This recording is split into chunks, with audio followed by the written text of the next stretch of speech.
Good evening. Glad to see a good turnout this evening. So I'm opening the regularly meeting of the City Council of Heights to order for June 8th, 2026. And please stand and join me in the flag salute.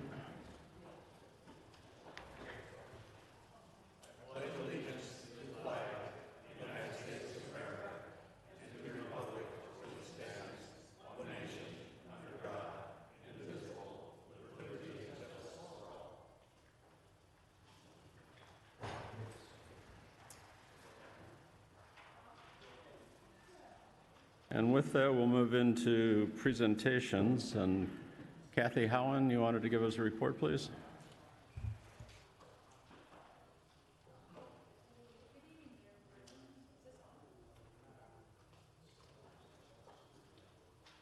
Is it on now? Yeah. Good evening, Mayor Bergman, members of the council, staff, citizens of La Habra Heights. I, along with Adam Nazaroff, were appointed by the City Council to represent La Habra Heights on the Puente Hills Habitat Citizens Technical Advisory Committee, or CTAC, and I am the liaison to the board. I wanted to give an update on an issue we discussed concerning the use of motorized vehicles in the areas of the habitat. And I just wanted to close the loop and clarify for the community. The ranger spoke with Council Member Pespisa to localize where he was seeing the motorbikes, as an example. For example, the motorbikes that he saw were in the county trail, not the Habitat Authority trails near his home. And this is so easy to be confused on what property is managed or owned by the Habitat versus the county, because the property lines are so varied. And Council Member Pespisa is working with the sheriff to try to reconcile this problem with the area that's managed by the county. Meanwhile, the Habitat found out there were county trails with jumps created for these motorbikes. And Andrea and the ranger informed the county to make them aware of this and asked them to maintain the hills and the trails near council members Pespisa's home and areas throughout La Habra Heights. The Habitat is also encouraging the city to coordinate with the county and fire department to work out strategies to alleviate the problem with these bikes. The rangers have been citing anybody they catch on motorbikes in the Habitat trails, and their fines are very hefty. If people do have immediate concerns of activities in Powder Canyon or other Habitat Authority trails, please call the Habitat Authority directly. The Ranger dispatch number, which is 24/7, is on the Habitat Authority website. You go to Preserve Management and then click on Rangers. The 24-hour Ranger dispatch number can also be found on the rule signs located on all the trailheads. And the number, just so you have it, is 562-698-1446. That's 562-698-1446. Please call or email. Don't wait, so we can try to get this problem resolved. The Rangers are coordinating with the fire department on various activities and are working with the fire department on fireworks patrol for July the 4th. And as per requested, the Powder Canyon will be closed all day on July the 4th. The other trails will be open on that day, so you can go and visit them. But they had closed it, and I want to say thank you to Andrea, because she was the one that pushed for this. And the Habitat Authority has just celebrated the 20th anniversary of the Harbor Boulevard Wildlife Underpass. And this is the first wildlife underpass in LA County. Again, La Habra Heights is first. The first LA County heli hydrant, the first and only city in the US to have Firewise certification, and now the underpass. The first fiscal advisory meeting was held last month, and it's exciting to know that they're up and running to monitor the Measure PH funds usage. And as always, please visit online at habitatauthority.org or the social media sites for more up-to-date information about happenings and events. And I encourage all residents to feel free to reach out to either Adam Nazaroff or myself, and I'm Kathy Howen, with any questions about the Habitat Authority. Thank you, Kathy. Kathy, just real quick. So you clarified Powder Canyon. Are there any trails in the city that are going to be open on the 4th of July, or is the Habitat closing all of their trails in the city on the 4th? Because Powder Canyon is just a small, I mean, not small, but Powder Canyon is just one part. So is that just a nuance that Powder Canyon was going to be closed and the trails were going to be open, or?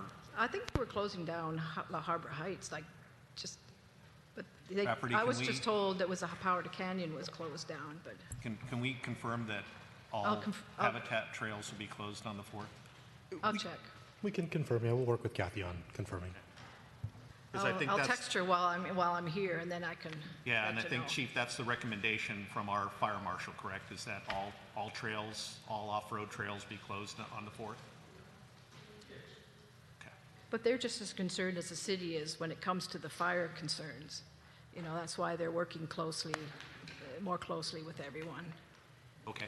So they hear you. All right.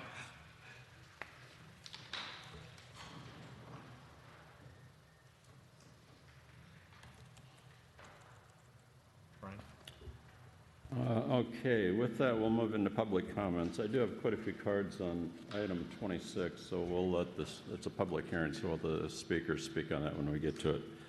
But before that, we have Jessica Paquette.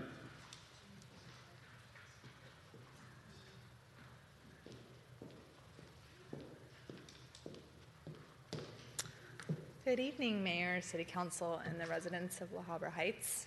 We first off want to thank you for your support of the oil production in the city of La Habra Heights. Matrix Oil would like to update the city and the residents of La Habra Heights on Senate Bill 1137 and its impact on the city and the residents. Senate Bill 1137 was passed in 2022, restricting the state from issuing permits to work on existing oil wells or drill new wells within 3,200 feet of a house, a park, or a school. Matrix Oil is 100% impacted by this bill and cannot continue to increase or eventually produce without permits.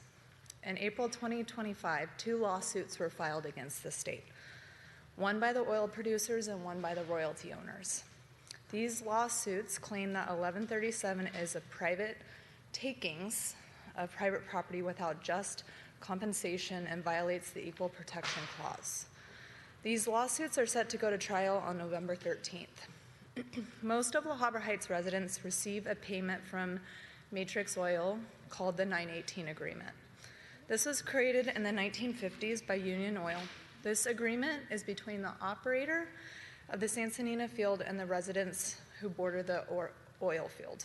These payments are based off of the location of the home, the price of oil, and production levels. Because the state has limited the amount that we are able to produce, then residents' 918 payments are being impacted by SB 1137. Matrix would like to protect our business and also the 918 agreement payments for the residents of the city of La Habra Heights. We've been receiving inquiries about what the residents can do to protect their checks. One way you can help is with the royalty owner lawsuit against the state. Cal Royalty Network is a committee of the California Independent Petroleum Association that advocates for mineral right owners. Kevin Ivey is here tonight from Cal Royalty Network. He's in the back. Yes. Cal Royalty Network is taking contributions to help with the lawsuit on protecting mineral rights. You can email at info@calroyaltynetwork.org for more information on how you can contribute. Matrix Oil is also available anytime at info@matrixoil.com. And both Kevin and I will be in the lobby. Oh, I'm sorry, am I cut off? Oh, there you go. We'll be in the lobby after public comment for a short time to answer any questions anybody has on how to help out. Thank you. Thank you. Sherry Carter.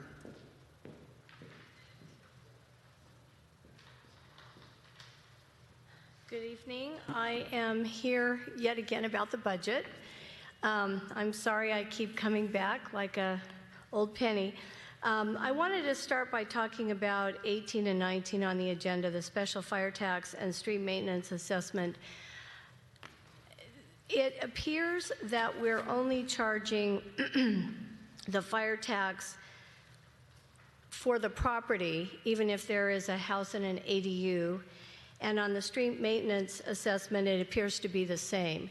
And so my question is, I wonder if the underlying authority would allow the city to charge the property owner for separately from the house, from the ADU unit, recognizing that additional people require additional services from the city and have additional fire hazards because there's multiple kitchens. And so it might be something that you would want to look at as a temporary stopgap until we evaluate whether or not you're going to increase those. So I just wanted to mention that it appeared as if you're only charging one and you're combining the square footage of an ADU with a house, and it just doesn't feel quite right. So I don't know, it sounds like something you might want to consider. The other thing I wanted to talk about is about the operating budget, number 20. I first want to indicate that it appears the city manager and his staff have done a really thorough job to try to create a lot of material. And they've done a thorough job in trying to analyze what many of the issues are. But as someone reviewing the document from a public perspective, I have to admit I found it somewhat challenging because well, first of all, the even pages were missing from attachment 7 on the website, unfortunately, so it was kind of hard to put all the pieces together. And I don't really understand why we would need a special council meeting on May 28th, just a couple of weeks ago, to approve expenditures that, in my opinion, should be identified and budgeted for throughout the year. I think it's really important, and I know I've said it every time I've come up here, for us to identify ongoing cyclical replacement issues and get them in the budget and make them as part of our budget plan rather than to have priority meetings to approve things. So hopefully we're going down that path. And then the last, I guess, issue that I found was that I didn't see where that $500,000 was accounted for in the budget documents that were on the website. It was unclear if they came from the general fund.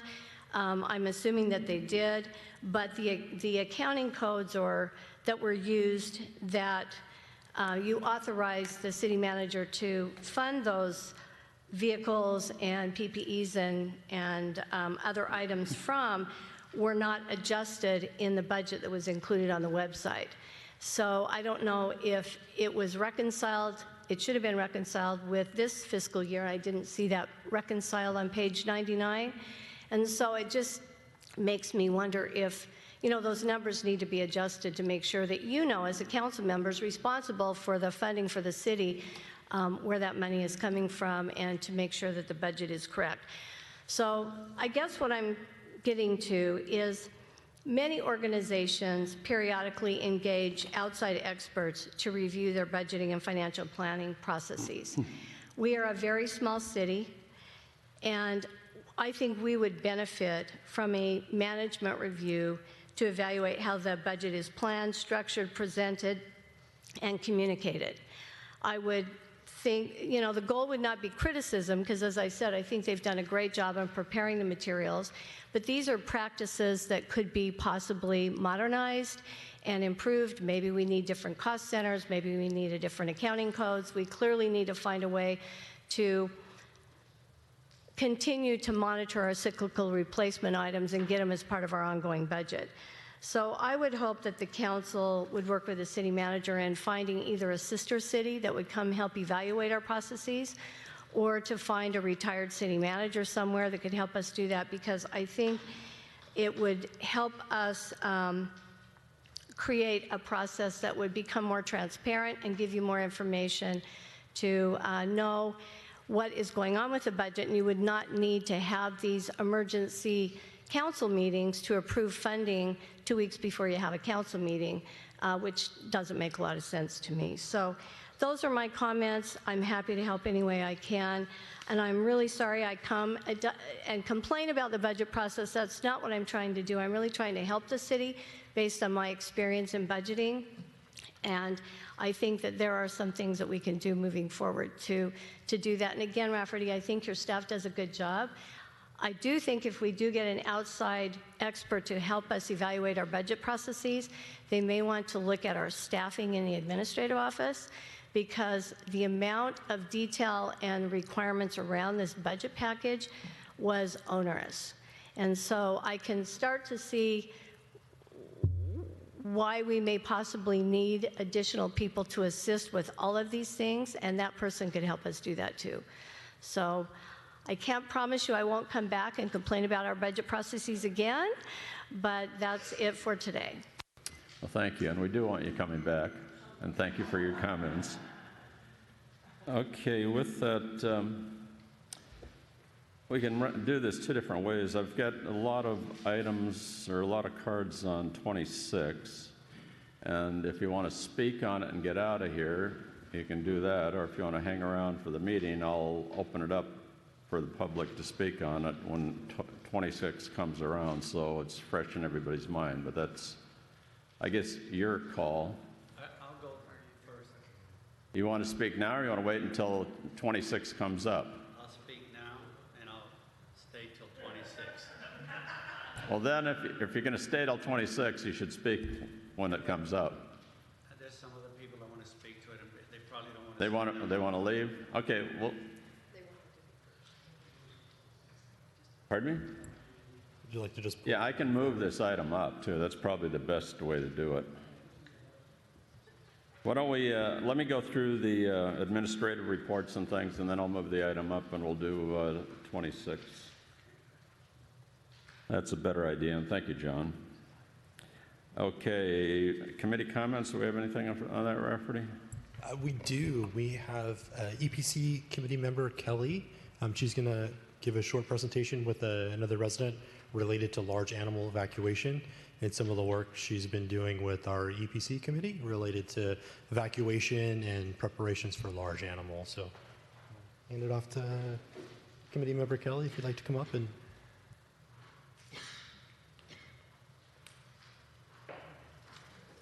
thank you, Mayor, council members, and I'm here representing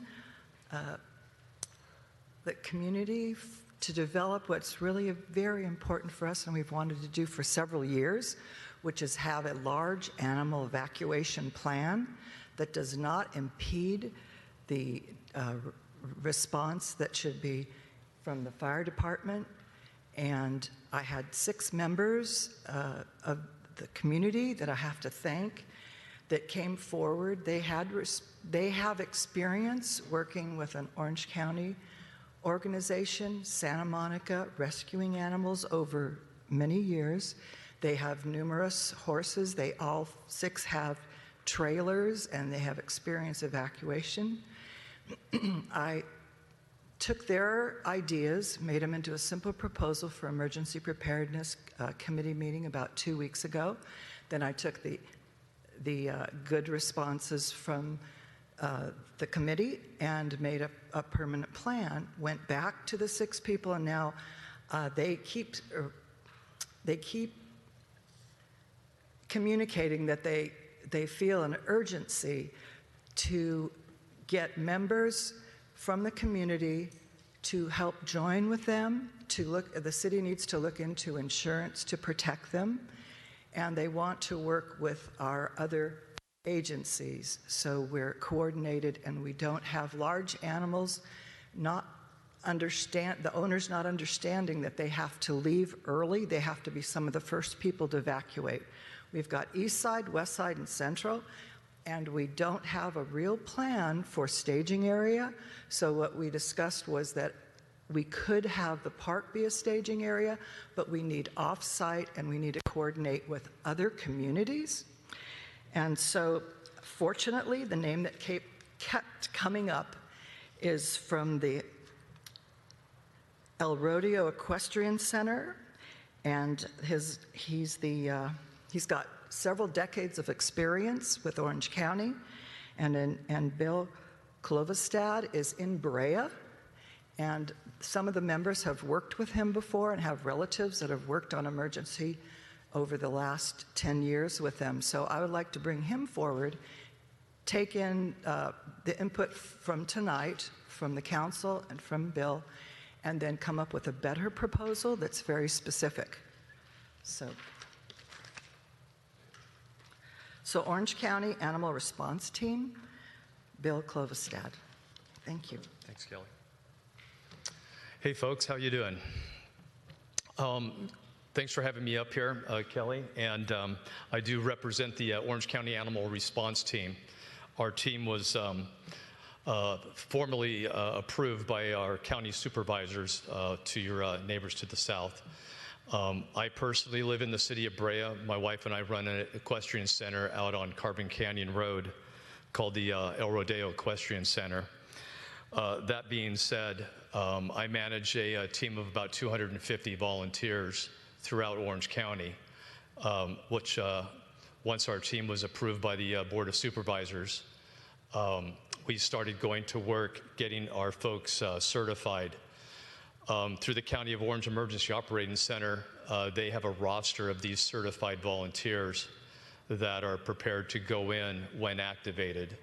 The way that we've handled insurance is through the state of California, the California State Disaster Service Workers Program is what all of my volunteers are insured under, as long as we are activated by county official, whether that be law enforcement, fire, first responders, or in my case, I work under the Orange County Animal Control Services. So if there is a need for our services having to do with large animals and horses, livestock of that sort, we will only get activated by the Orange County Animal Control. So why am I here? My message is to the citizens of La Habra Heights that actually own animals and livestock is to have a plan of preparedness. That is the message that me and my team has gone throughout Orange County anyway to share. It's that message. One of the things, and I'll leave here tonight, is what we call simple words. It's a go bag. And it's just a list of items that people should have on hand if they own animals. We've learned, and I think your fire department and sheriff could tell you that people love their fur babies, and they're not going to leave their home unless they know that those animals are safe and secure. What is their plan, though? Do they have a trailer? Do they know where they're going to go? These are things that we go out and teach to the citizens of Orange County.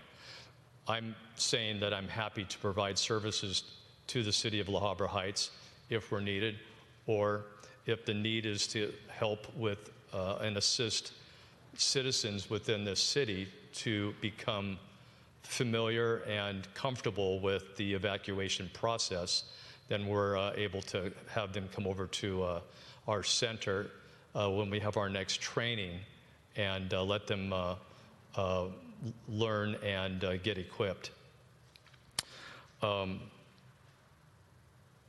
So what we're training is how to intake animals. Once we have recovered an animal, we are now putting them in a trailer and we are transporting them. Where do they go? What we have done over the years we've identified stables. Of course, the County of Orange, we have the fairgrounds. They are our designated shelter site through the county's MOU with the state. We've also identified other facilities.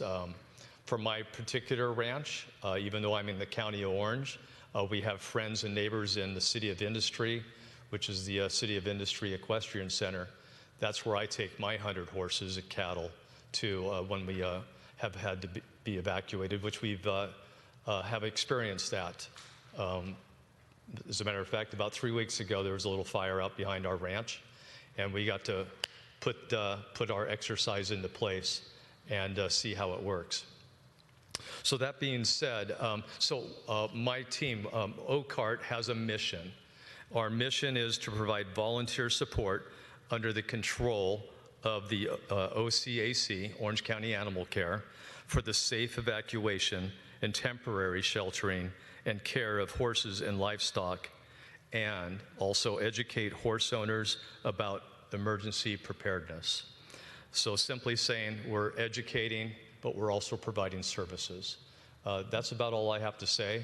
I have cards that I can leave here with you, and I'm available for questions should you have any. Does council have any questions? On the insurance issue, does that cost anything, or is that like a fund that exists? So our program is 100% no cost to our County of Orange. We don't submit billing. The state of California actually provides this service. If you have a team and I can give you examples, I can sit with a committee if you like. I don't need to bore you with all this stuff, but I could sit with them, help them understand what they need to formulate a team. And no matter if it's 6 people or 60 people, but I think your fire chief, your sheriff to this community should be a part of that so that there's rules to follow.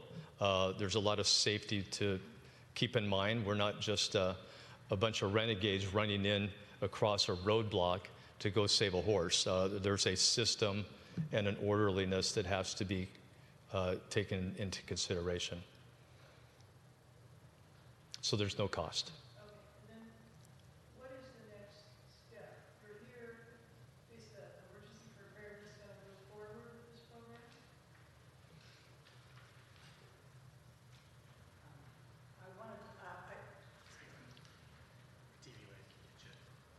Together. I think our speaker has helped solve one of the major issues with our residents, because they want to participate and be part of the communities around here and also use their resources to help rescue animals in other areas, and they were concerned about insurance and liability. So I think you've helped a lot on that.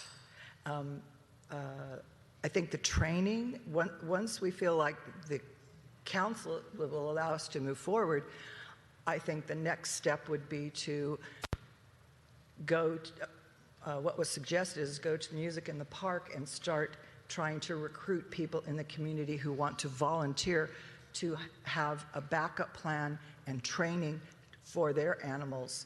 I have come across a few people that have disabilities and live kind of extreme areas in La Habra Heights who have some concern if they're alone or they're not at home, what's going to happen to their animals. And our own residents have said that they want to have a personal relationship with people in La Habra Heights that sign up to have their animals to verify training and marking and photography so that they can go, if that person is not there or they need assistance, and go directly to certain people. So they want those personal relationships. So I guess what I'm saying is, if the council wishes to go forward and I have a person who can give us a realistic training program to help, then we can start recruiting people in the community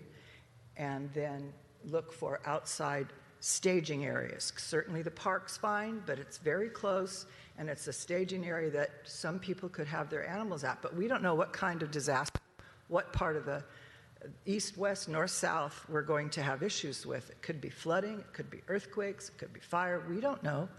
And so they want to be prepared. Does that help?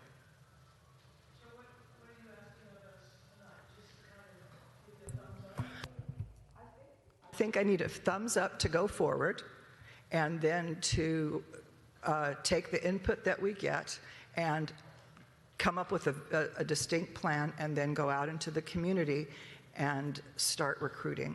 And then in the month of August, the emergency preparedness would like to have our committee have our speaker be on large animal rescue, and have the members, the original members and other very involved members, join in beyond the speaker to interact with the members of the community to help get their enthusiasm and be part of that program. Does that answer it? Just as speaking as one councilman, I think this is wonderful. I'm very excited about the DSWV program. As long as your volunteers can be trained on that appropriately and qualify for the immunity and the workers' compensation coverage that's attendant to performing these tasks as volunteers, the same as city and county and state employees would be.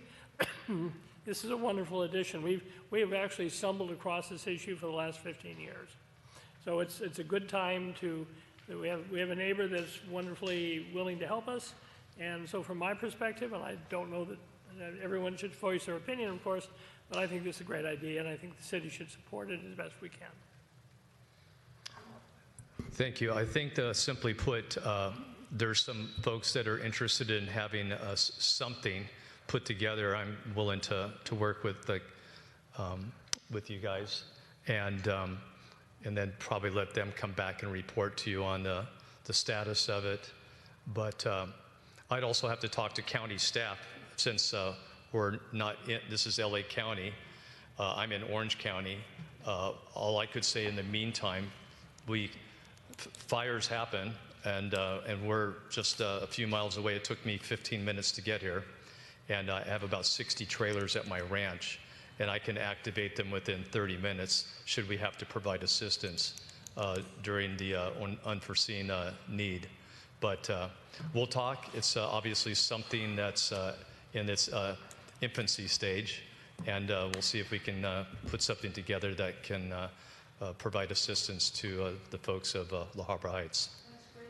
You can tell them we have the same zip code as La Habra. Great. Anyway, thank you for coming out. This is very nice that you spent that time and with us and all that. Thank you very That's much. really great. And if you need some coordination with Janice Hahn, our county supervisor, or something, there's not going to be any issues, I'm sure. So Right. just reach out to us, and we'll continue to work this issue. Sounds good. Very good. Thank you very much. Thank you.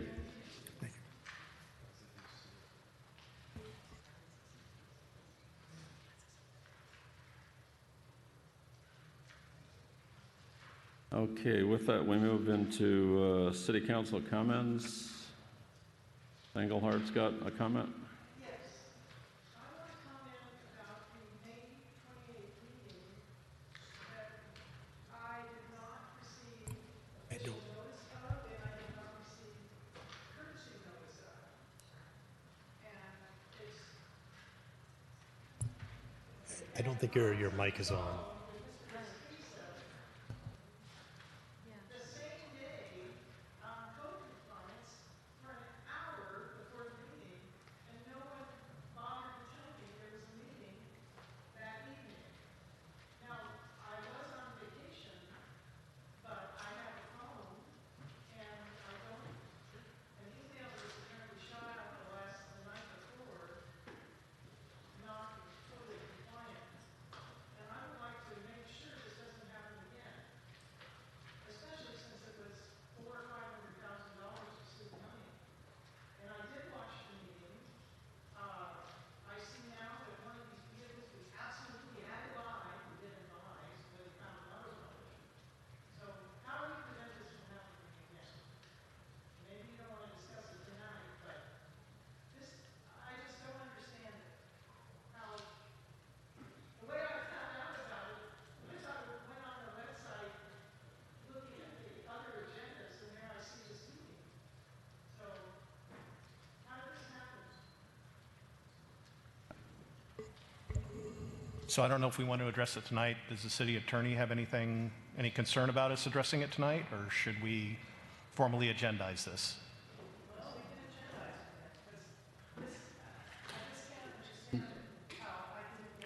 I don't know, Carol, I got an email from the city. I feel like I was properly notified. Well, the notice didn't go out 24 hours. So Carol, let's make sure we quantify that. The notice was what, 15 minutes late? I think it was an hour late. I don't think it was an hour late, but It says 7:30. well, Anyway, let's not get into this tonight. Well, doesn't We'll agendize it for the next meeting. it's so urgent that it couldn't wait until today. Well, until we got back, which was 4 days later. well, agenda is for the next meeting, and then we can have a full discussion on it. Yeah, I agree. You should agree, because this is not fair. We're supposed to work as collegial people, watch out for each other, and take care of the city. And that did not happen. Well, I think we can debate that, but Okay, any other council comments? Norm, you got a comment? Yes, first of all, I want to acknowledge when the council screws up, I share the responsibility in that, and I think we ought to definitely address to make sure this doesn't happen again. Second of all, just a reminder that Red Cross needs blood, so there's blood donations going on every week or two in the relatively close area, so you can go on to redcross.org and sign up for one. Third item, I really appreciate the work done on the large animal evacuation plan. When I was on EPC, we tried to do this and we were not successful in going nearly as far as it's been gone, right? So I want to congratulate the current EPC and Pat Kelly. Oh my goodness, thank you.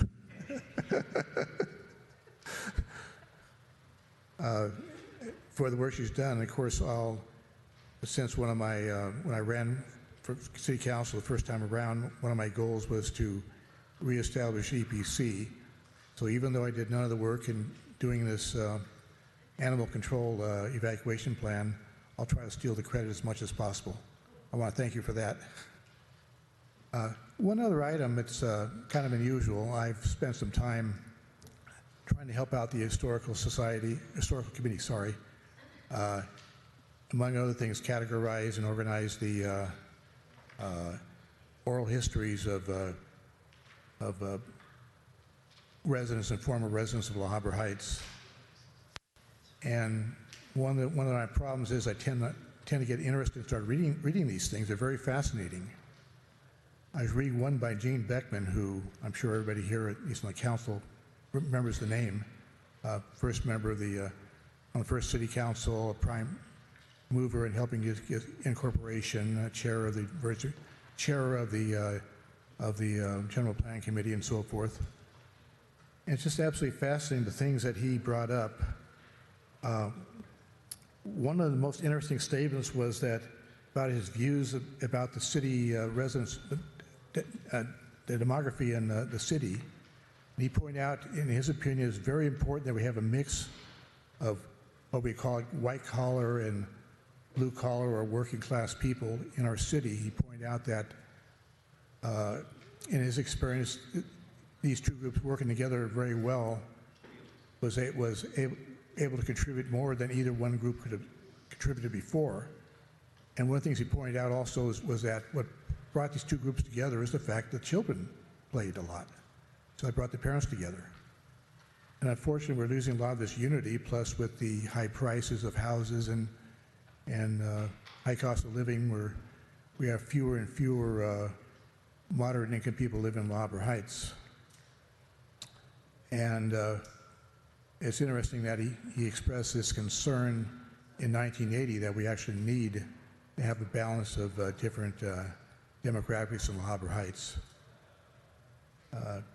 Just something of interesting, so perhaps some of the members of the council like to delve in, read some of these oral histories. They're really fascinating. Anyway, I learned a lot from them, so thank you very much. Greg, did you have anything? John? Okay, and I have nothing, so it ends city council comments. We'll move into administrative reports. The city manager's report, please. Thank you, Mayor and Council. Just a couple of items that we had a couple Saturdays ago was the community yard sale put on by the Improvement Association. It was a very nice event, pretty well attended, lots of people in through and purchasing items. So it was another great event, and we saw a lot of people stop by the city booth and said hello and got to chat with some people out there, so that was good. Also, Music in the Park will be starting this month. So starting on June 17th will be the first Music in the Park, and then it will run through early August. In June and July, the Roads Advisory Committee time will be adjusted from 6:30 to 4:30. That way people can attend the Roads Advisory Committee, and it won't conflict if anybody would like to go to Concerts in the Park. That way there's no conflict between those two meetings there. And also we do have the Hacienda Road cleanup and quarterly cleanup that's coming up towards the end of the month on June 27th. It'll be happening. If you're interested in volunteering for that event, you can reach out to Mr. Dominguez at beautifylhh@gmail, and he will be able to help you get you coordinated for that one. And also, as we were moving closer to 4th of July, we met earlier today with some the Fire Watch, Sheriff's, Fire Department, and City staff to kind of pre-plan for 4th of July. We're going to have a larger discussion of that at the Fire Watch meeting, which is tomorrow night at 6:30 in this room. So if you have some interest in volunteering and help with the patrols, you don't necessarily have to be a member of Fire Watch to do that. If you'd like to learn a little more information about it, please join the Fire Watch meeting tomorrow night at 6:30. I'm here in the council chambers to learn a little more about what will happen 4th of July, some of the patrols, and the coordination happening between the fire department, the sheriff's department, Fire Watch, and the rangers for the Habitat Authority. And that's all I have tonight. City Attorney's report. Good evening, Council. Grace Cho, Deputy City Attorney. There is no report from the City Attorney's Office tonight.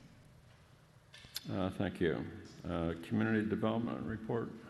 So for the month of May, the building department issued 13 building permits for a little bit over $1.5 million in valuation and collected just over $47,000 in permit fees. No code enforcement complaints were submitted. We have 20 active cases. We closed one case. We issued no stop work orders. There's 49 unpermitted construction cases, and 3 unpermitted construction cases were closed. We took in 4 development applications, have 59 projects under review, and approved 2 projects in the month of May. If you have any questions, happy to answer. Any questions? Okay, Fire Chief's report. Yes, good evening. So for the month of May, we experienced 73 calls for service, 2 of them in the island. We had a very successful RTN, which is return to normal, from one of our residents, and that resident in turn was highly grateful to the fire department. And there was an issue, a little sidebar here, but it was an issue with having proper equipment to shave him, to put on the pads. So he came by after he fully recovered and brought us a shaver for use in the next incident. So we're very appreciative of that, and he was very highly commendable of the fire service he received. Highlights, we posted the first ever, to my knowledge, Fire Service Day. It was very successful, had very good turnout, and enjoyed by the community. As far as brush clearance, it concluded on the 30th, and during the month of May, we had 40 inspections were conducted throughout the community. And that's it for the fire report. I'm available if you have any questions. Council have any questions?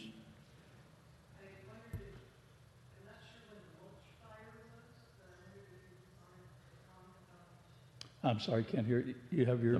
The mulch fire. Oh, you're talking about the fire that we had... May 19th. Right. And so there's an issue there. I guess the owner of the property, we had issues in trying to communicate with them. As you know, the property's owned by the monks.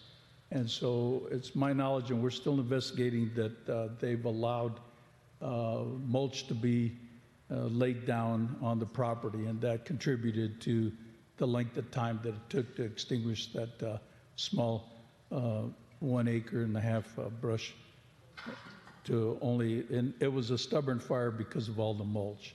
So we had a 24-hour fire watch there, and it continued into the next day.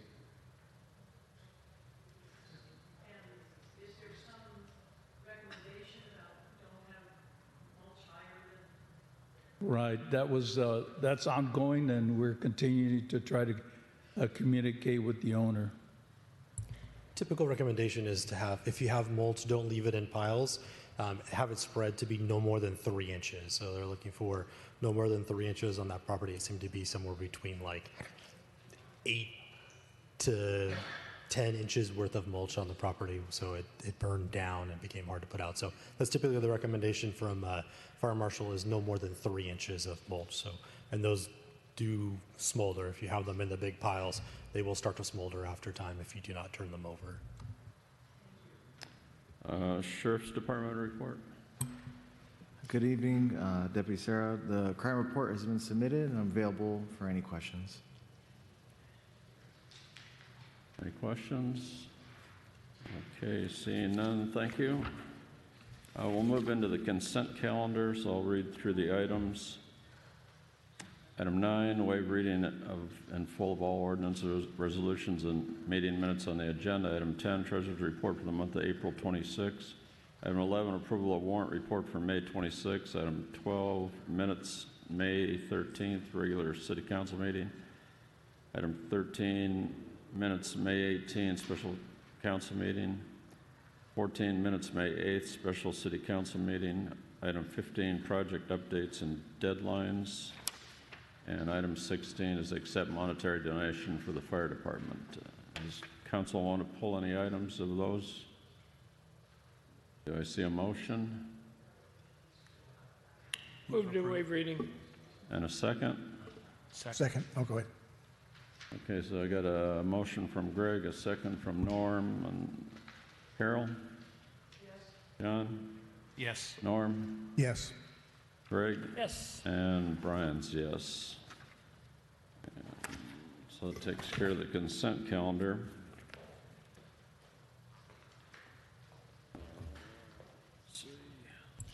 Would you like to pull item number 26 up? Yes, I would. And then item 16, I'm just, we didn't pull that item, but I just want to thank, for the monetary donations for the fire department, I want to thank Matrix Oil, Jan Fiore, and Mark Plan Insurance Agency for their donation. So thank you very much for that, and it was a really nice event. So with that, we're going to pull item 26. We'll move that forward. And what we'll do is, I think they want to hear the staff report on it, so we'll go through the staff report, and then I'll let the people speak on it. Thank you, Mayor and Council. I'll give a brief staff report here.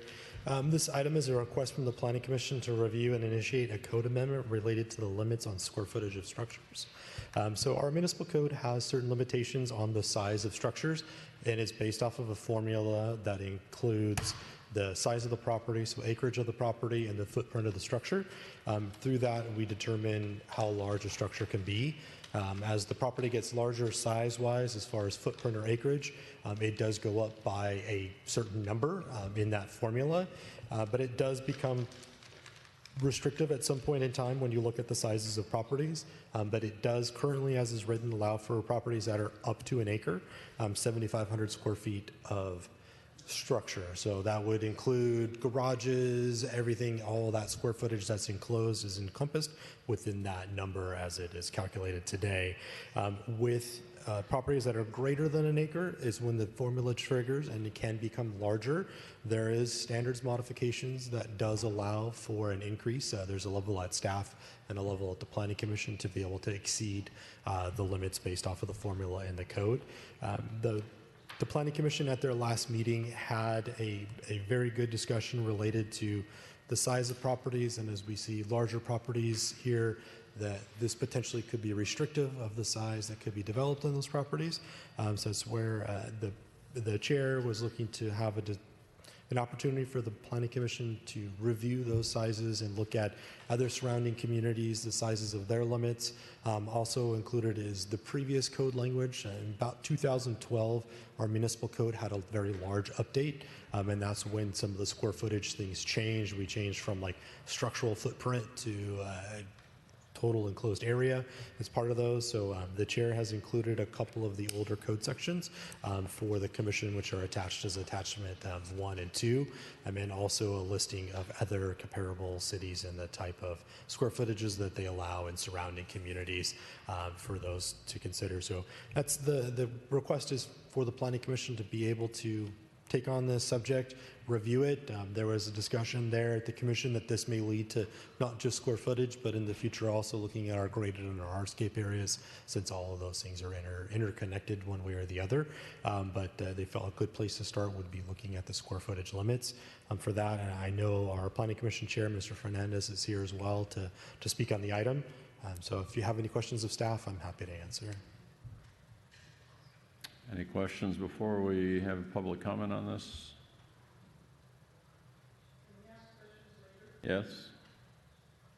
With that, Ray, did you want to go first on this, or should I take some of the other people?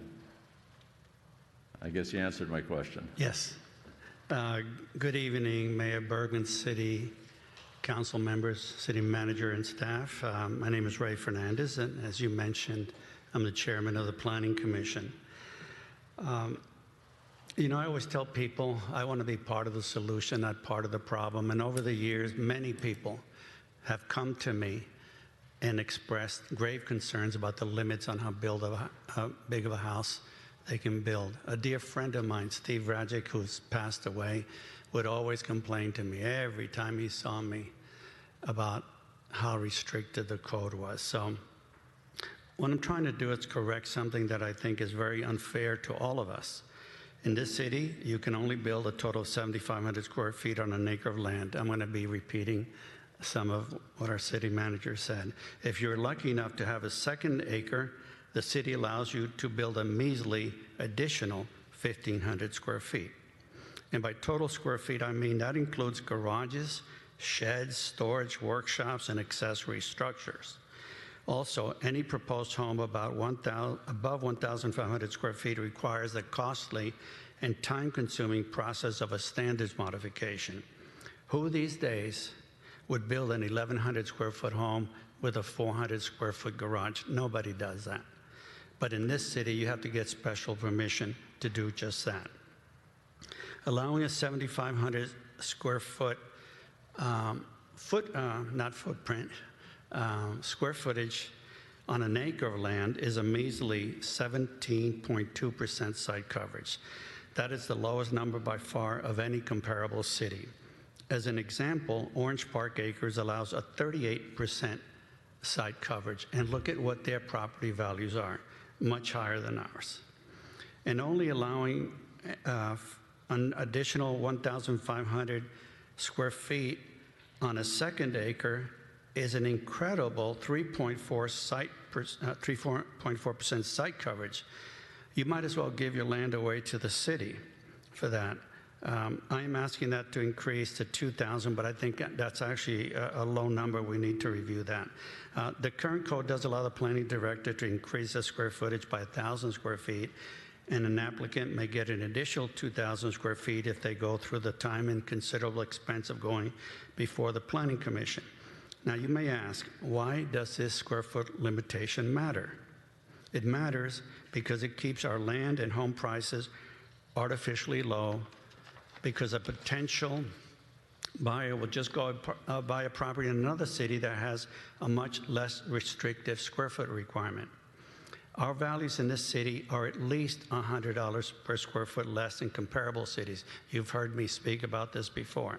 Fewer buyers mean less demand and lower sales prices and lower property tax revenue. It is just that plain and simple. So I'm trying to right a wrong. At the last Planning Commission meeting, I proposed amending the code to allow for larger homes. We have estate-sized lots where someone could build a nice-sized home that will increase the value of the property and thus increase property tax revenue.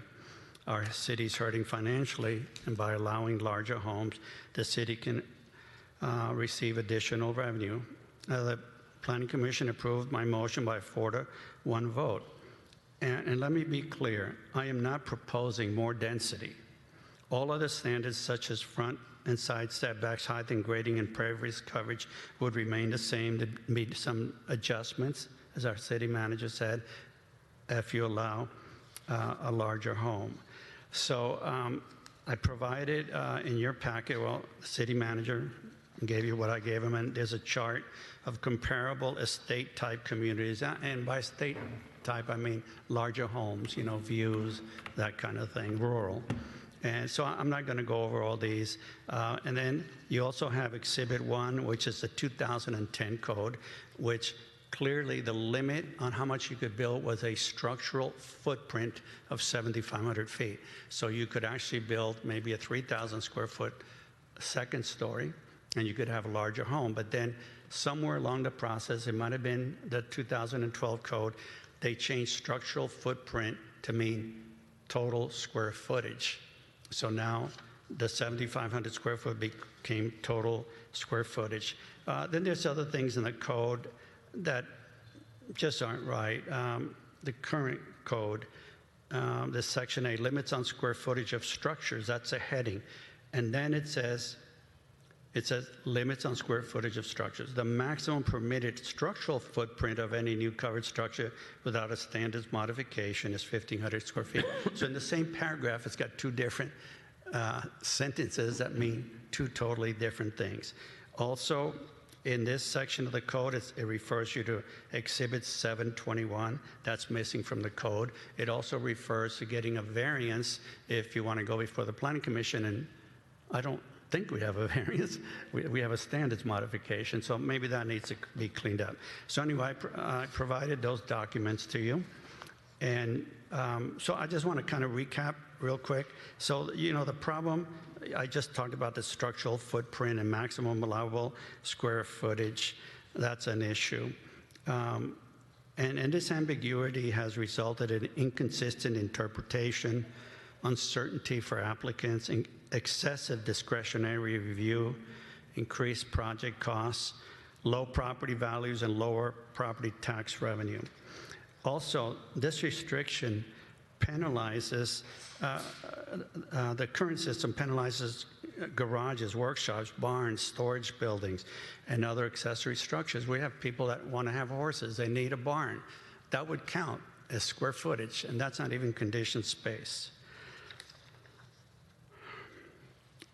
Also, the current code creates unnecessary process burdens. Applicants currently must pursue costly and time-consuming discretionary approvals to obtain relatively modest increases in allowable square footage. This increases administrative burdens. You have reduced, if we could amend this, it would reduce unnecessary hearings, reduce staff workload, improve predictability, and lower applicant costs. So we already talked about where we want to go, and I want to make something very clear, that important clarifications. This proposal does not increase density, alter the minimum lot sizes, eliminate discretionary review, change setback requirements, change grading standards, eliminate height limits, or remove neighborhood compatibility protections.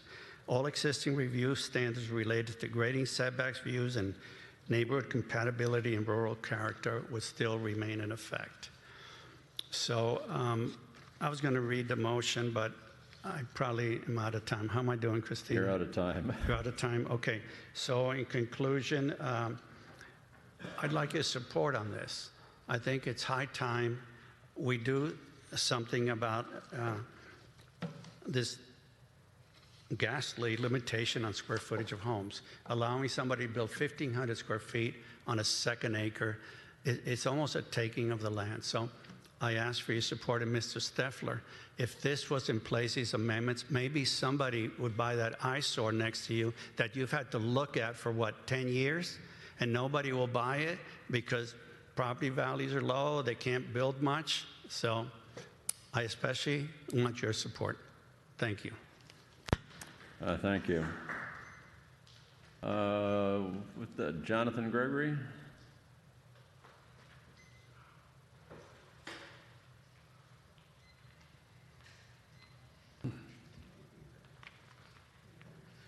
Good evening, council and city staff. Jonathan Gregory, Matrix Oil, 459 West Road, here in support of the Planning Commission's recommendation. It's really, over the years, have fallen in love with this city and its unique characteristics. And one of those characteristics is the minimum acre lot size, and it's nice to see. But a real consideration is keeping up with the changes that are happening in values and the tax base. And I can speak to that because what the state policies are doing to our company on the oil side they continue to push policies on small cities such as La Habra Heights. We have to do whatever we can to continue to increase our tax base, and this is one way to look at increasing that tax base without changing the character of the city. So, Jonathan Gregory, in support of the Planning Commission's recommendation. Thank you, Jonathan. Steve?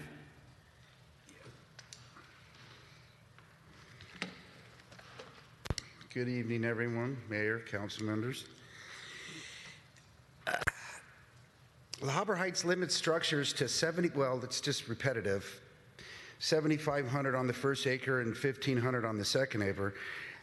I have proposed to build a garage on a 2.14 acre property, 93,186 square feet, and I am limited to 9,200 square feet of structure.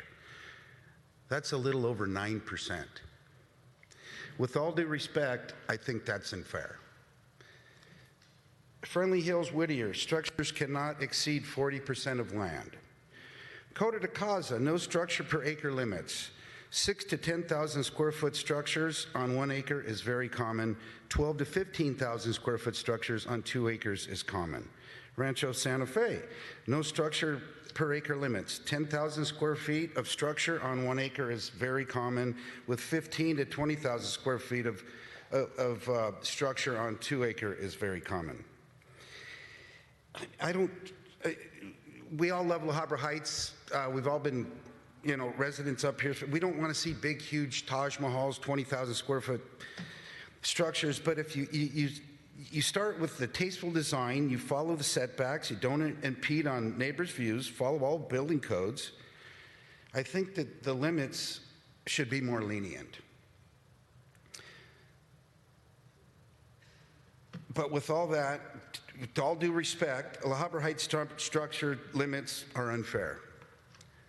Thank you for your time. Thank you. Pam McVicker?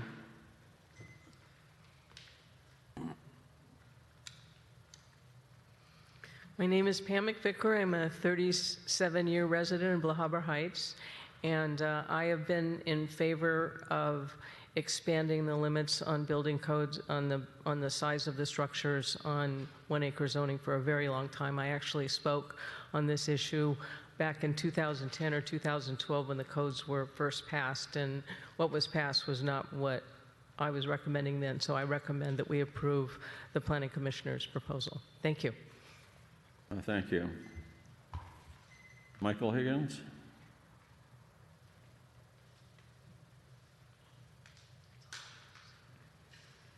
Michael Higgins, Hillside Court. I want to give my support and endorsement of this proposal by the planning chairman. I think that it would behoove the council to really consider this, the benefits to the community.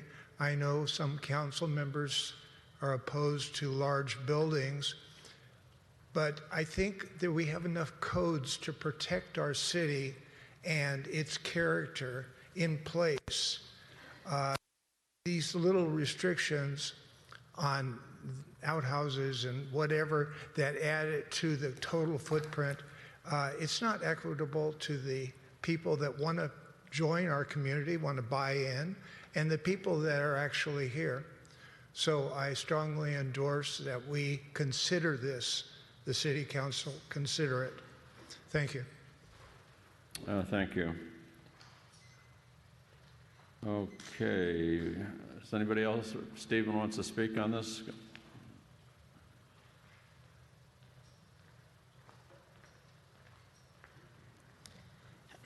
Stephen Blagden, Citron Road. I wasn't going to say anything, but since you moved it up to the front, I guess I will. I was the one who voted against it, the Planning Commission.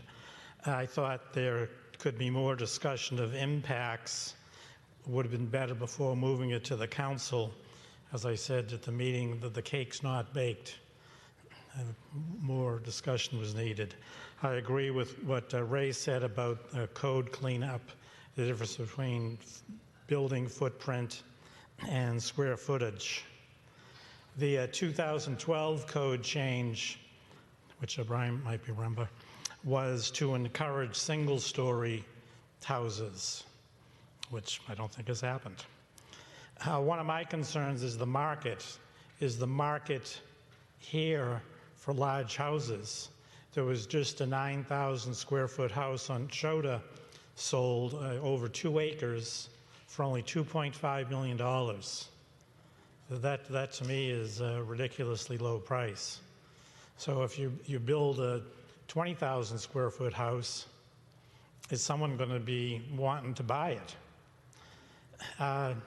Then large accessory structures, a concern I have with those is SB 9. Then we have the landscaping issue. There's a 14,000 square foot house on Nabal. It's heavily landscaped. You can't see it. You can't see it from Nabal. You can't see it from all the surrounding streets. But unfortunately, you couldn't do that now with fuel management requirements. So our mitigation for large structures is landscaping. And if we can't do the landscaping, that means what we'll be seeing is structures, not what we like to see, which is vegetation. The standards modification procedure, which would be eliminated on the low end by raising the 1,500 square foot to 3,500 square foot, is there may be unallowed negative impacts on neighbors and community, which wouldn't be up for discussion because it would just be a ministerial approval. As an example of what you could get, 1800 Dorothea, which I think some of you have seen, sold a couple of years ago for $3.3 million. That's a 5,500 square foot house on 2.81 acres. Under the proposed language, it could be a 23,000 square foot house. Is that what you want to see? And while it wouldn't be an increase in density of number of houses, it would be an increase in density of structures on the land. So I think what you need to decide is, do you want the Planning Commission to go down the road of increasing building size? And if so, what type of boundaries do you want on that? Thank you. Thank you. Does anybody else want to speak on this? Okay. You already spoke on it, Ray. Could I respond to something he said? Well, let's wait and see if there's, let's get back to the council. We'll get some questions of staff and things, and then we might call you back up for that. So I guess I'll bring it back to, Rafferty already gave a staff report, so I'll bring it back to the council for discussion. So from my perspective, I've always said, I said it when I was on the Planning Commission, and I've said it ever since then. I don't care how big a house you build, as long as it is accommodated within the property and it blends into the countryside. That's simply a matter of how much money do you want to spend. I totally agree with the concept that this city is disproportionately priced out of the market because we have never taken the effort to cast it what it really is. The average income of our every person in the city is $180,000 a year. That's a healthy income, right? People can build nice houses, they can maintain nice houses. These are also people who are older and have amassed whatever kind of money they want. My perspective is as long as it doesn't mass, as long as it doesn't obstruct the hillside, as long as it doesn't become an eyesore, and as long as we can figure out some way to deal with the fire issues attendant to the new rules about landscaping within the first 50 feet. I'm fully in support of the Planning Commission taking a long look at this. I don't mean a short look, I mean a long look. So conceptually, I've never understood why you lose square footage in a second floor. I've never understood that. I've never understood why an outbuilding is necessarily part of the original building. As long as you have physical space, it's easy for the fire department to negotiate around there. and it's well done, and it doesn't block the view of other folks. My view is I would support the Planning Commission going back and taking a much more detailed look at this. So I share the same, I won't repeat them because I share a lot of the same points that Greg has. I'll add a couple other things. You know, we've got a couple other items on the agenda tonight about taxes and creating a sustainable city. And again, we have to come up, I've heard the woman talk about, you need to get creative to solve your problems. And again, I see this as a mechanism of, an incremental mechanism of solving our budgetary issues by removing what I'll call, I think Greg, you called it somewhat of an artificial constraint, because I've never understood that either. If I've got 5 acres and I'm only able to build, a house, and I can't, let's say I want to build a garage for my cars, or I want to build a workshop, all that square footage now is combined to and tied to the initial residence. I think we are artificially limiting our capability as a city to generate revenue from people utilizing their properties the way they want. I'm a big believer in property rights, and I fully support what Greg said of giving this to the Planning Commission for a look about how we can do this, thinking of how do we use it to increase revenue to the city? How do we increase property values in this city? That is just critical for the survivability of this city. So that's what I have to say. Thank you, Art.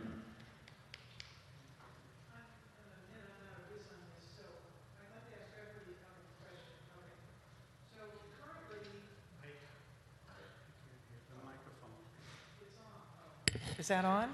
Okay. So the current code, you can by right build 1,500 square feet. Yeah, so 1,500 square feet of footprint is what's our ministerial limit. Anything above that would require standards modification as far as footprint wise. So even an addition, new house, everything. Okay. So now if you have an existing house, how does the 1,500, is it added in to the total of what's already there? It would be looking at if somebody has an existing house and doing an addition to it. Right. So if that addition footprint exceeds 1,500 square feet, it would trigger a need for standards modification. Okay. But the standards modification, up to a certain degree, can be given by the staff. Yes. And then it goes, if it's, I mean, what is the limit on that? So for staff's limit, as far as standards modifications, we can approve for footprint all the way up to the maximum square footage. So what the formula in our code says per property, we can approve up to that for footprint. Which is? It's going to be different for every property because it's based off of size and or the thing. So say if the property was 1 acre, it would be 7,500 square feet. Okay. Now what if it's under an acre? The code allows for anything an acre or less up to 7,500 square feet. Okay, so, and I'm not saying I'm against big houses. I agree with Mr. Steffler. If you can build it so it doesn't bother anybody or whatever, I don't care about that. But how would this proposal affect, say, there's a lot of half or quarter acre parcels. Would they also be able to exceed the 7,500 square feet, assuming somehow they could keep the setbacks? I think that would be depending on the way the Planning Commission looks to write the code changes. They could potentially take advantage of the size or square footage limits increases to those properties. But typically, if you're going to be less than an acre, then you're going to start running into other issues with setbacks and things quickly. Okay, but you can meet the setbacks with a 2-story house. Our setbacks become variable, so the taller you are, the larger they become. Okay, because that would be one of my concerns. And we're not being asked to enact anything tonight. We're just okay, so one of my concerns is, like on Avocado Crest, there's a lot of small lots up there. So I would really not have a problem with looking at expanding when it's an acre, but I would want the Planning Commission to be very careful about allowing too big a house without some kind of review on small parcels, because if you drive from, I once drove from West Hollywood over to get to UCLA over the hill, and you can't even see anything except solid houses because they're so close together. So that would be my concern. And also, I do agree with Mr. Blagden that I don't know what we do now that we can't use brush to conceal these larger. A lot of the people I talk to in the Heights want the Heights to stay the same.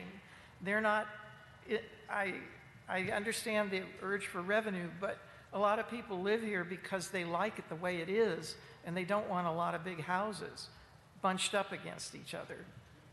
And the other final thing I will say is I look across the golf course to the two houses that were built on Churchill by the same gentleman, and I'm told they were built without having to go to the Planning Commission, and they're rather large and two-story and square, and they apparently didn't, is that correct? They didn't need any kind of extra? They have standards modifications, as almost all new houses have standards modifications, but the limits for that one were at a staff level, so we did approve them. They're I don't remember exactly off the top of my head, but square footage of those houses are between 5 and like 6,500 square feet. And they look pretty big to me. Since that's down the hill from me, one of the houses is 7,400 square feet, the other one is 6,800. There's virtually no setback from Churchill for the driveway on the newest one that's built.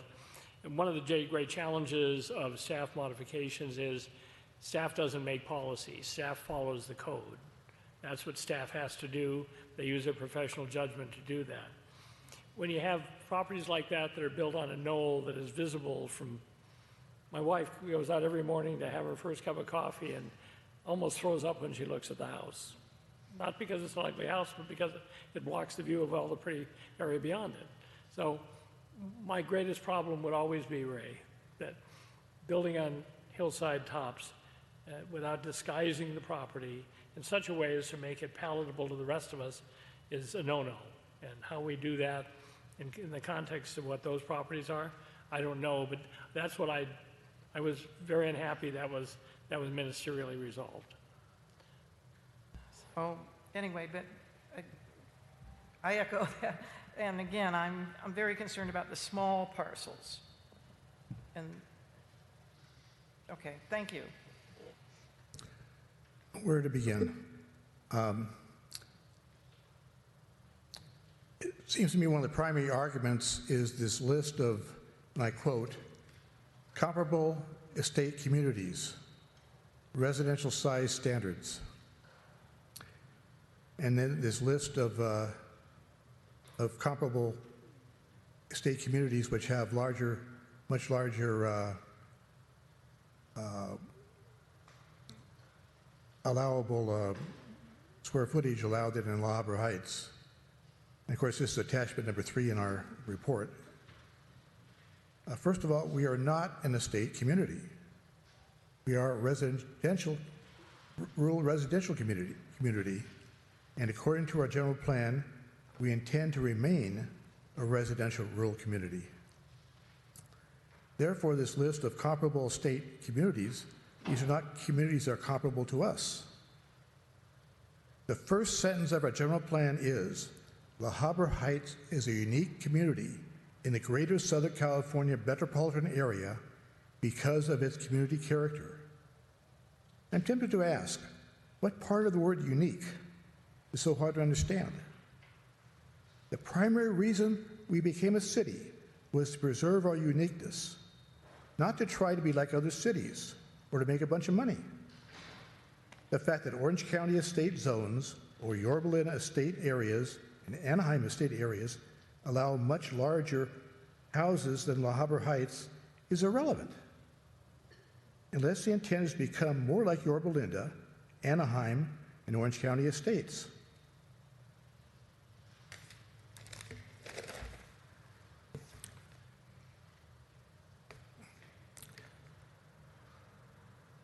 Incidentally, why do we have these existing standards modifications? All these standards modifications are approved for those who want to build very large residential structures, far larger than neighboring homes. What about the impact on the neighboring homes? I've heard it said several times that, well, they'll be screened, this, and that, and the other. Well, first of all, I've heard a lot of residents over the years who have had problems with what was approved to be built next to them. They moved to La Habra Heights thinking that we took our general plan seriously. Next thing you know, someone's building some monster big mansion next to them. And the second thing I would mention is, look, you have standards modifications for building, which I agree with the concept of having standards modifications. But you have standards, are there any standards modifications for having too many large animals? For having, for being too rural in some other respects? For parking, heaven forbid, on unimproved surfaces, which is otherwise safe? Why do we have a special code enforcement prosecutor who is empowered not only to go after the people who commit major violations, which are safety violations or things that are major infractions, but also can go after somebody who might have a Mickey Mouse violation, something that nobody cares about, except it's technically, oh my goodness, you're parked on unimproved surface, oh my goodness, you have one too many animals. And there's no evidence or nothing put forward that this animal or unimproved surface is causing a problem other than somebody doesn't like it. We've been having the attack on our rural environment going on for several years. People trying to outlaw roosters, people suing neighbors because of barking dogs. When they move into the neighborhood, suddenly they decide we shouldn't have dogs, and so forth. By the way, the other one question I do have is when, say for example, an owner or somebody buys a property, does not abide by the standards modification conditions of approval. Say, for example, they're required to maintain certain vegetation screening, and then say somebody else buys a property and cuts it down. Does the city ever take action against these people? When I first came on the council, I had been approached by several concerned citizens who've had the same experience. Frankly, when I talked to the people who were running things at the time, I was told, well, they can always sue. So my question is, can the city sue somebody, say 3 or 4 years down the line, once the house is built, and the current owner is living there or a new owner is living there, and they violate the conditions of approval? Can the city sue? And number 2, has the city ever sued or taken action to reverse that? Could anybody answer that question? So our city attorney is not here tonight. Right. Grace has stepped in and helped us a lot of planning commission. Sorry about that. Yeah, it's something I know we have discussed in the past. I know as far as my time here, we have not sued or legally gone after anybody for a violation of like conditions of approval. But from what I know from speaking with our city attorney Lipfin, that we do have the ability to go after someone for violating conditions of approval in the future. It's definitely something that probably would be a larger conversation that he would be able to weigh in a little more than myself or Grace might. I don't know. Sorry, Grace, putting words in your mouth. But Any comment from the city attorney or thanks a lot, Norm, for blindsiding me. Is that your comment? I don't blame you for that. I didn't mean it that way. It's more of a question of trying to learn things. No worries. I'm not aware of sort of, prior litigation or considerations of that, and so I can certainly check in with Attorney Litvin and provide an update to council. I appreciate that. Again, to make my point again, we have a special prosecutor go after people who commit code violations, whether they're big or small. I'm not sure we've gone after sued anybody for, oh my goodness, parking unimproved surface or having one too many animals. But I do remember one case which somebody had I believe, 2 pigs that were over a certain size. They've had them there for Norm, years. Yes.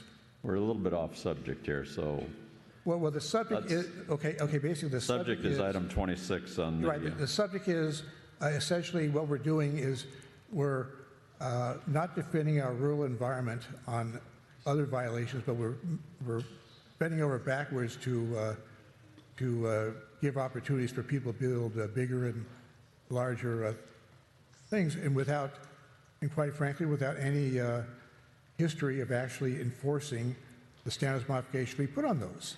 And that ought to be included in the discussion, frankly.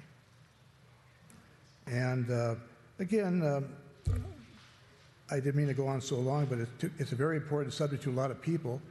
It affects a lot of people, and quite frankly, you talk about money.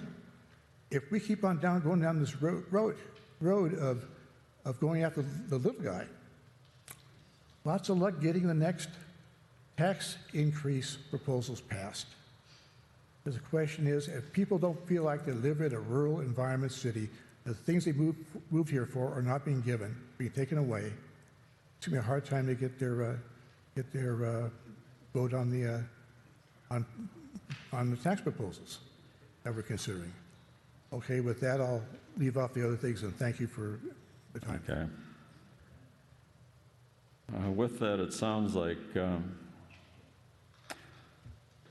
the Planning Commission is going to get this back, and it sounds like there's a lot of things that can probably clean up on it, because Ray, you want to come up? You're the chair. I'm just trying to condense everything that we've talked about tonight.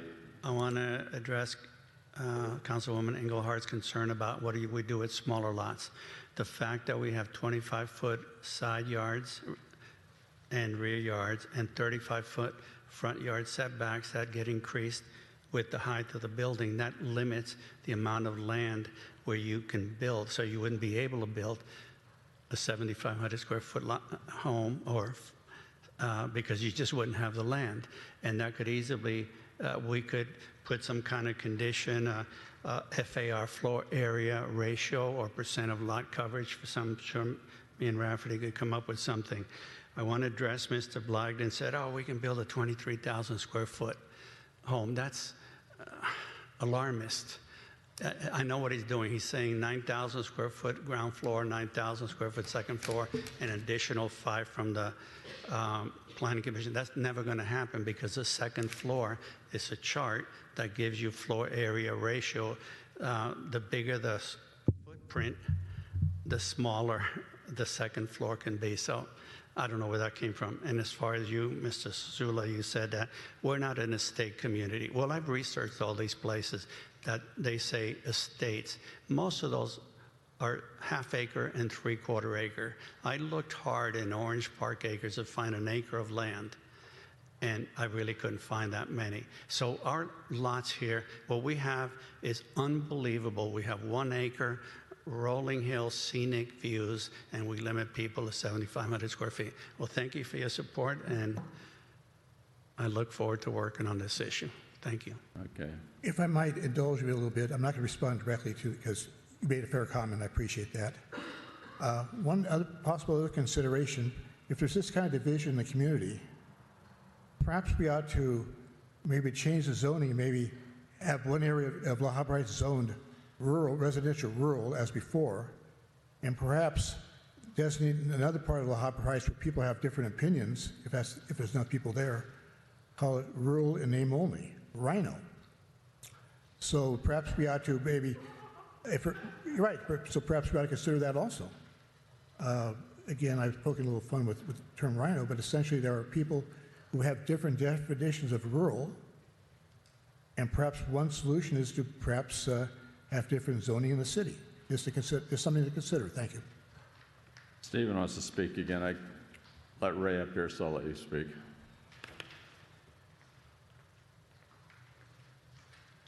Thank you.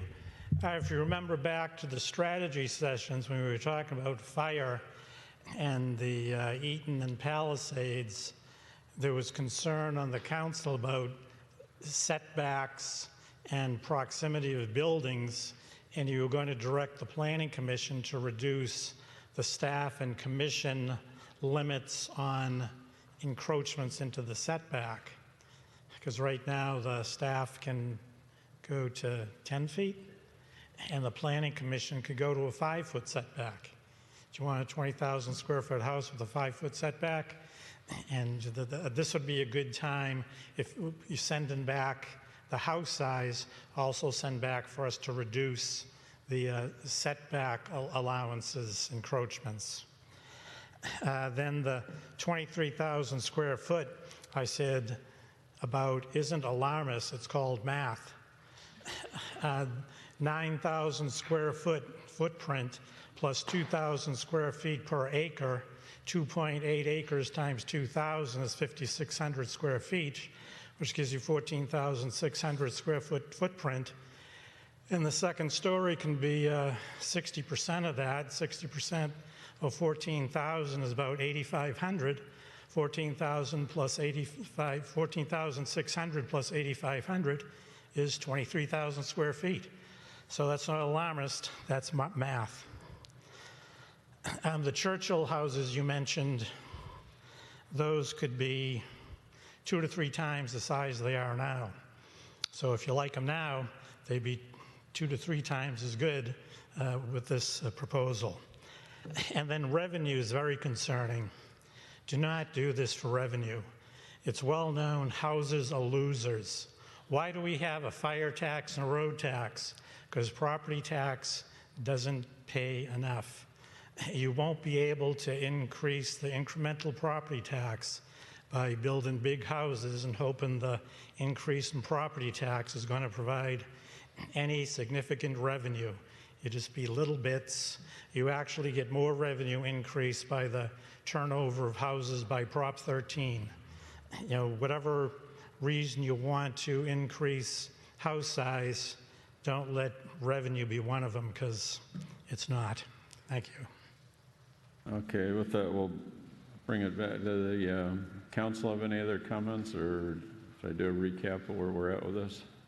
Yeah, one thing, Steve, I got to believe that the less requirements you have on what you can build, the more people are going to be attracted to the city. So the turnover in housing could increase by having a city that's more favorable to allowing those types of houses to be developed. And I'll just say this, you know, when you look at what's happening in the world, the number of generations living in a home is increasing. So you look at, you know, the number of folks that want to keep their kids in the house. You look especially at some of the communities that are building in the Heights now, they're multi-generational families. So in a lot of cases, they need the larger space to accommodate the fact that their kids are still living with them longer, that maybe they've got mom and dad. I mean, I've got my house so that my parents can come live with me again. Not that it's a big house, but that's a fact of life in this world that, you know, with the increase in housing costs, with the increase in elder care, people want to build a larger home to accommodate multiple generations and or, you know, kids coming back to live with them. So I think there's a lot of reasons why we really should take a long, hard look at this. I guess, any other comments before I speak? Greg's going to speak. Well, just one. I would say that the larger we build the house, the less flexible setback modification should be. The larger the house is built, the less. And if you have a lot of acreage, it's not going to matter. But if you're on a tight lot, and interestingly enough, the ones on Churchill are, that it should almost be the 25, 25, 35 should almost be sacrosanct. That way because at that point, when we reduce them too much and you have a tall house, you're just inviting a fire transferring house to house, as amply was demonstrated in the Palisades. You took the words out of my mouth.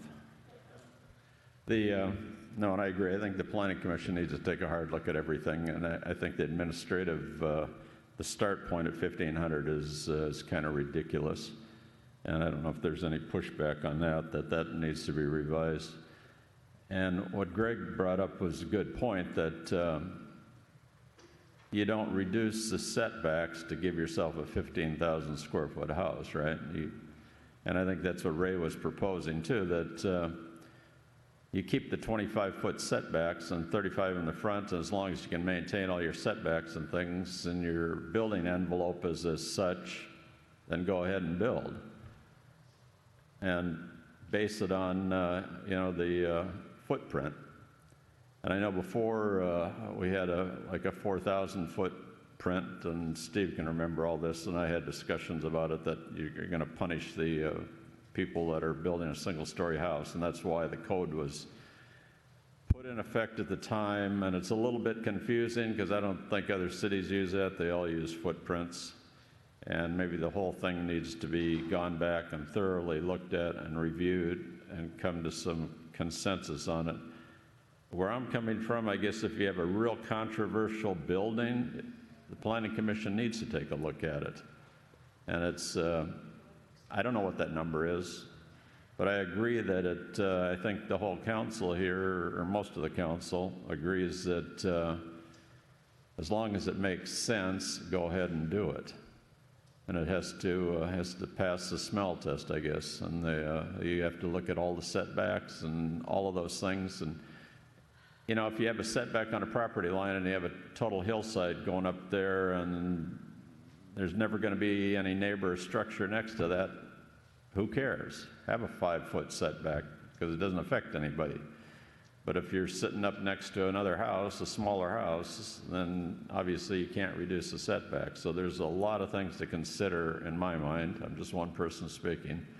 But the whole thing needs to be looked at. You're not going to do this overnight. You're going to have a lot of discussion before the Planning Commission, because I think you're getting mixed feelings up here, but I think we're on board with, okay, do something with it and clean it all up and get the square footage increase, but it has to make sense.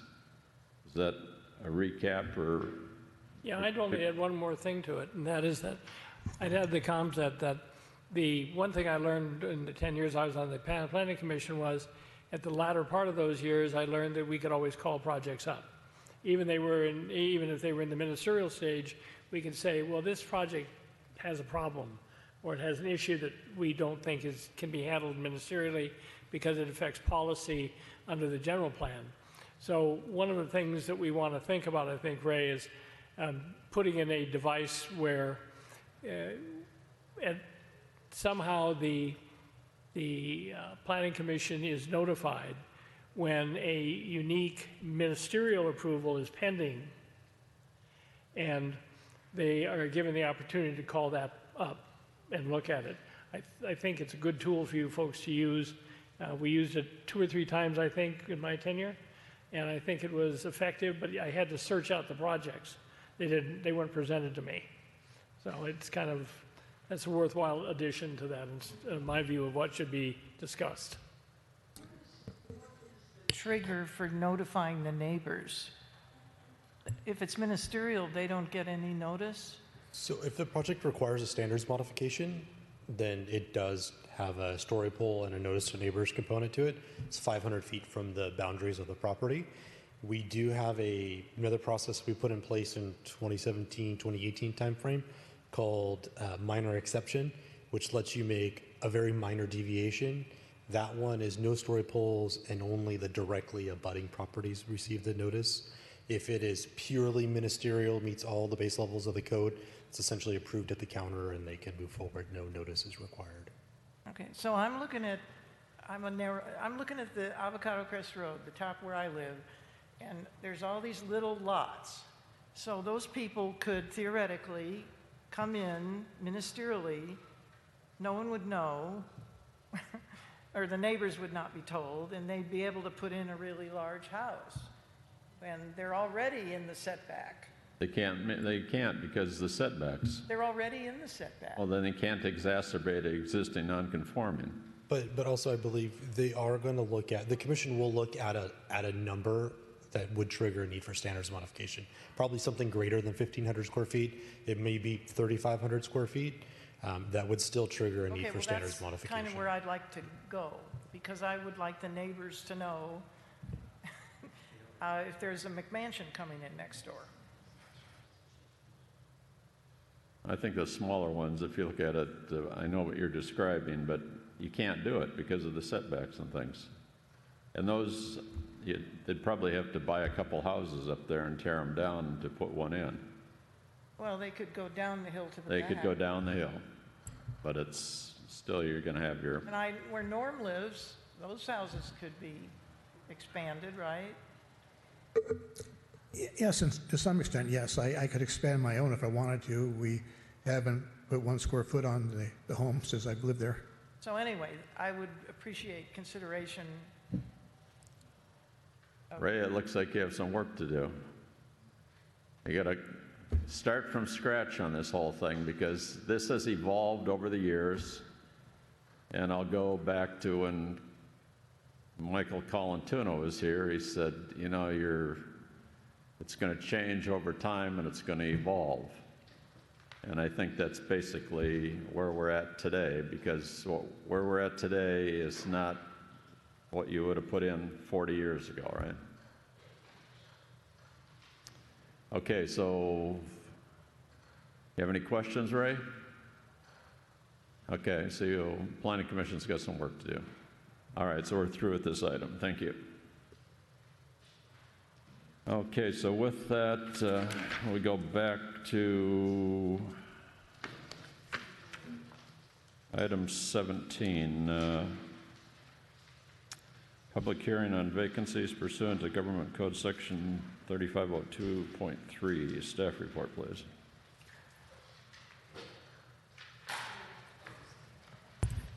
Thank you, Mayor and Council. Getting back to the right page there. This is based off a newer state law where we have to provide every year a report of status of vacant positions in the city.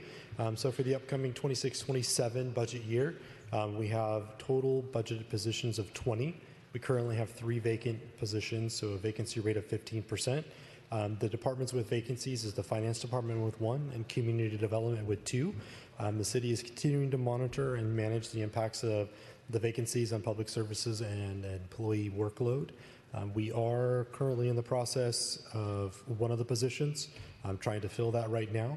We just completed a second round of interviews for one of those, so hopefully we will be able to fill that position there, and then we will be working on the planning ones as well for that one. So the second part of this one is the status of vacancies. The other component is city has taken the following steps to recruit, so ongoing job postings on government jobs and other professional association work websites, expanded outreach through social media platforms. We have a different application process system that we use today than we have in past years to help with recruitment process. It's one of the larger ones that city agencies use. It makes it a little bit easier to apply for jobs because you can job seekers can build all their information into the website, and then it makes it much easier to upload applications.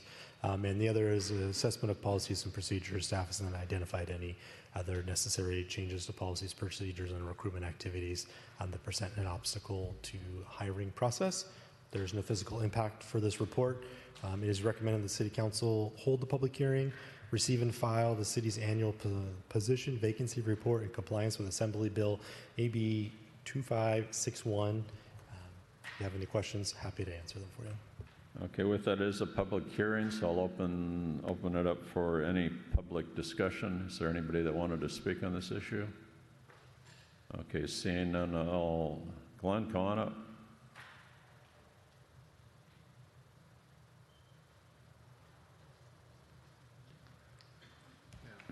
Thank you, Mayor Bergman, council, staff, consultants, volunteers.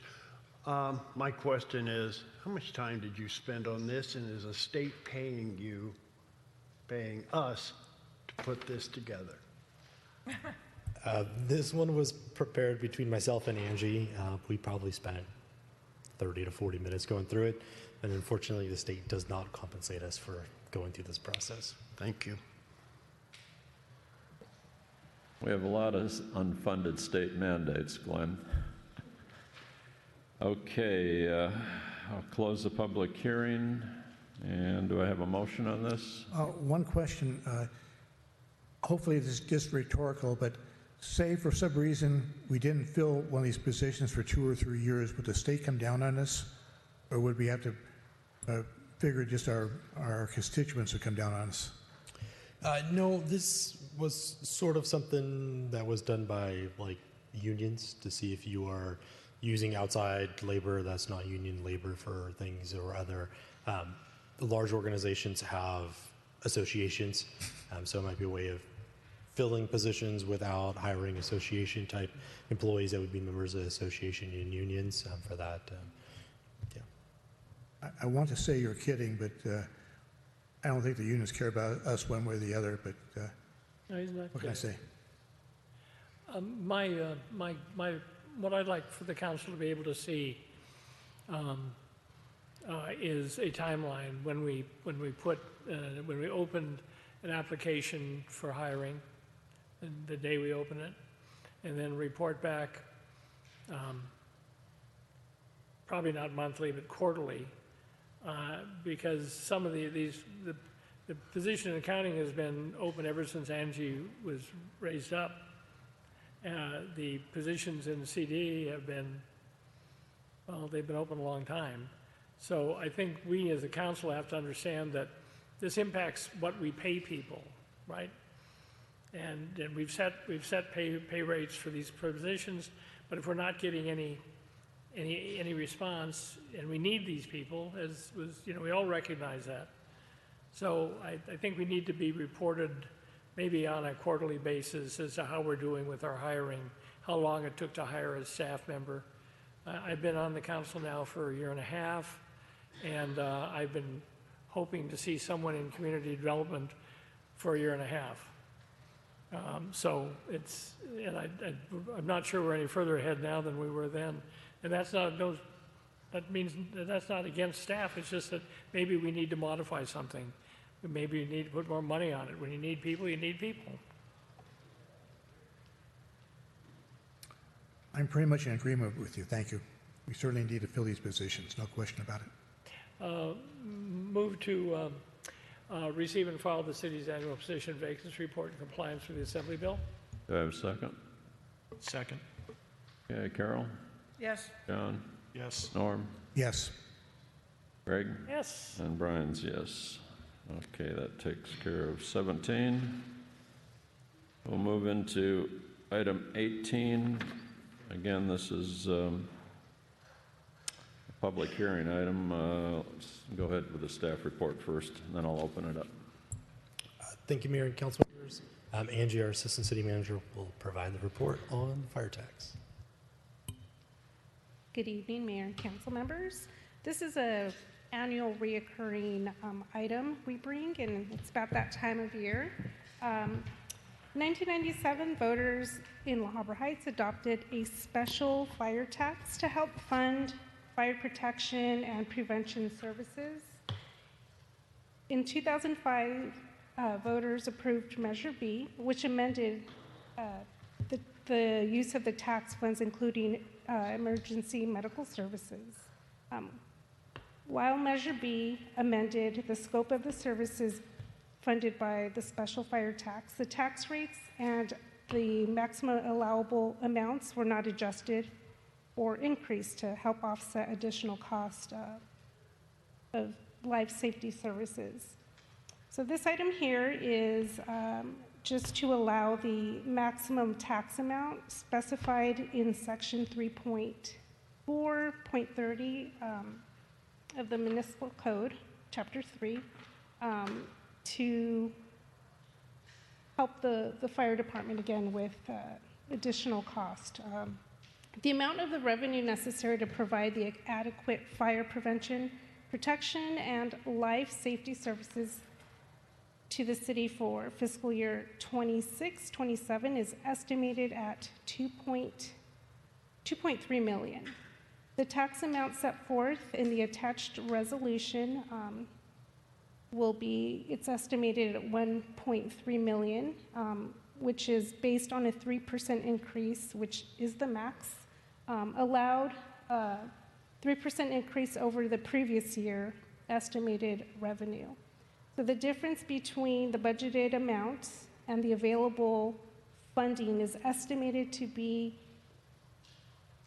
$897,000.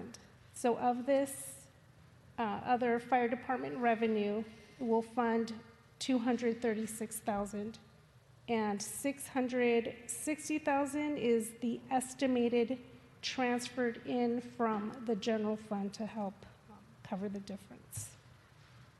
Any questions? I'm going to open up for public hearing and then we can ask questions. This is a public hearing item, so it's open now. Does anyone want to speak to this issue? Okay, seeing none, I'll close the public hearing and bring it back to the council. John, you wanted to ask a question? Just a quick question, Referee. I know a couple of folks have asked me about, and I think someone even talked to about it during public comment.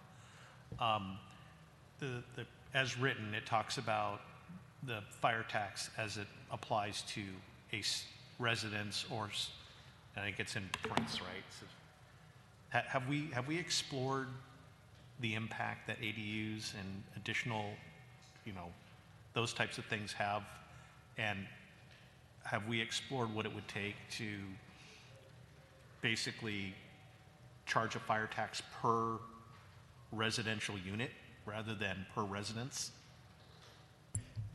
With City Attorney, we've only taken a brief look at it, and from my recollection of those conversations, the way the tax was structured, it wasn't structured on like a per unit basis. So it may take a change to the tax and going through that 918 process to be able to make that change. But it's something we could look at and explore further in the language to see if it is something that could be based off of like square footage of a unit and the number of units that are on the property. And by that, you mean we would have to put it up for a vote? Potentially. Okay. All right. And as a special tax, that would require a 2/3 to pass. Correct. It's not a reason not to do it, but basically, I recognize if we do go down that road, we're facing an uphill battle to some extent. Thank you. Any other questions? I agree with what John is saying. Work with Todd on that and see if there's anything we can do on the without getting into the vote scenario and all that. Well, and maybe also on the road tax, I think because that's a different. Yeah, I think on the That's road on the tax, next item. But there's we can talk about it on the next item, but road tax is a couple things that I want to. So I'll move we adopt Resolution 2026-08. Second. I've got a motion and a second. Norm? Yes. Craig? Yes. Carol? Yes. John? Yes. And Brian's yes. Okay, so that passes.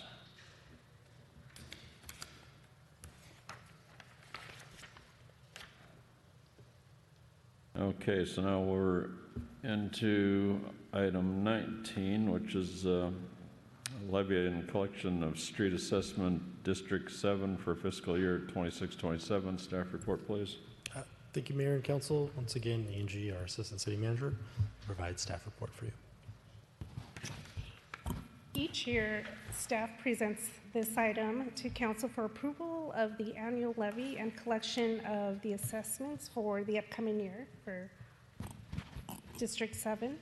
The assessments proposed for fiscal year 26-27 are based on special benefits received by each parcel within the district.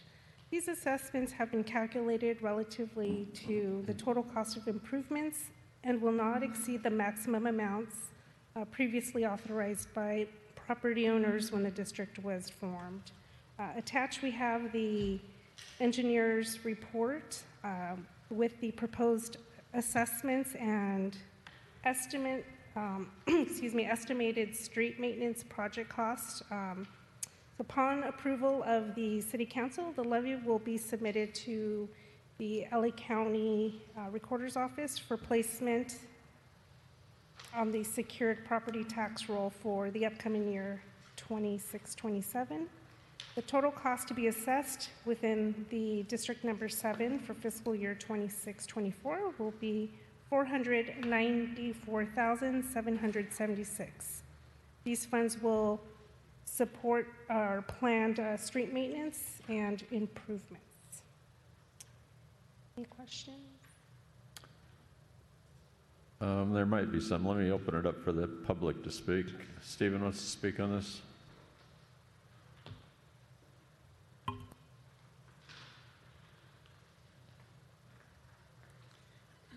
Thank you, Stephen Blagg, Citron Road.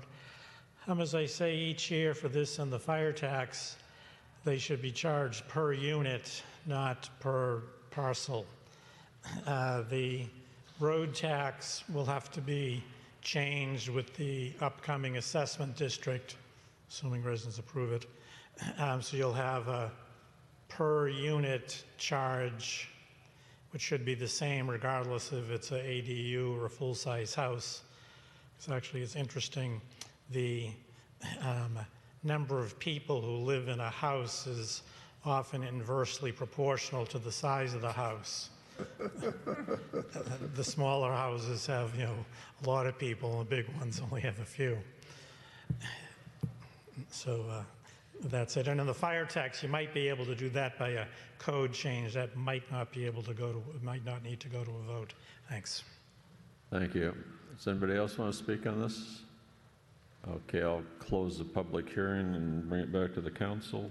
Any council comments or questions? So, Rafferty, a couple things.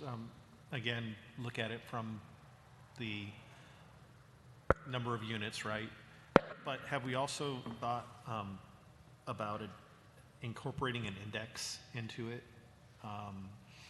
Like using an oil index. I don't think there's an asphalt index, but finding an index that's more in line with what it actually costs to do the work. We see, again, we're seeing oil take exponential leaps. I can't imagine what the next set of roads are going to cost us if we're still in this state with oil. But somehow we need to figure out how we, keep our roads done and we're not pulling out of our reserves to do the roads. I mean, I would hope we can get closer to even on what the road tax provides, using some type of index that's responsive to the primary driver and the cost of the work. Yes, as this road tax is coming to its district, is coming into its close here in the near future. As something as we begin to have those conversations related to potential future assessment districts, finding another way to make sure to include units within it, because when originally went, we didn't have ADU. We still prohibited ADUs. The state had not made us change that law yet, and also trying to find a way. Through the kind of COVID time, we've seen construction go. The last several years, we've seen oil spike in various times, which directly affects the cost of projects. So something we're looking at various ways to tie it to indexes to make sure that assessments will follow the cost of doing the work. Any other questions or comments? Move we adopt resolution 2026-09. Do I have a second? Second. Okay, I got a motion and a second. Carol? Yes. John? Yes. Greg? Yes. Norm? Yes. And Brian's yes. And just one comment, I know that this is ending, so we have to start moving into the next phase, and we're going to have to start thinking about the tax on the next one, and then that'll have to go through a whole engineering study, so the ADU issue and all that stuff certainly can, I would think, be combined in that engineering study, so it all becomes part of it. So we should be able to capture all those things that we're talking about. Okay, with that, we'll move into item 20, which is consideration of fiscal year 2026-27 operating budget. Staff report, please. Thank you, Mayor and Council. This item is a very large item. Lots of time spent, not only at staff, but council and the community looking at it. So tonight, Angie, our Assistant City Manager, will present the fiscal budget for 2026-27 for council review. The proposed budget was developed through departmental review and city council study sessions, which were held in April and May of 2026. But if adopted, the budget will become effective July 1st. Just to keep in mind, 25-26 is still open. We haven't closed the book. So the numbers that are reflecting the draft are only up till whatever was entered, any expenditure. It doesn't include any other expenditures that were approved because they have not happened. I just want to clarify that. The general fund is projected to begin with a fiscal year, the fiscal year with a balance of approximately 6.4 million, and to end with a balance of approximately 6.6 million. This includes approximately 4.8 million in undesignated reserves, which does exceed the city's minimum reserve policy of 4 million. The general fund revenues are projected to be 5.6 million, while expenditures are projected at 5.56 million. This results in a balanced budget with a small net of about 35,000. Some notable items do include the conversion of the part-time management intern to a full-time position of management analyst, increased costs associated with the November 2026 election. So we did have to budget for the upcoming election. Also, higher contract costs with law enforcement and the liability insurance. We did have a reduction in public works due to the completion of the traffic signal and safety improvement, which was completed in the current year, 25-26. As for capital improvement projects planned for fiscal year 26-27, we are including the 25-26 street improvement project, as well as the completion of the guardrail improvement project, which is a grant-funded project.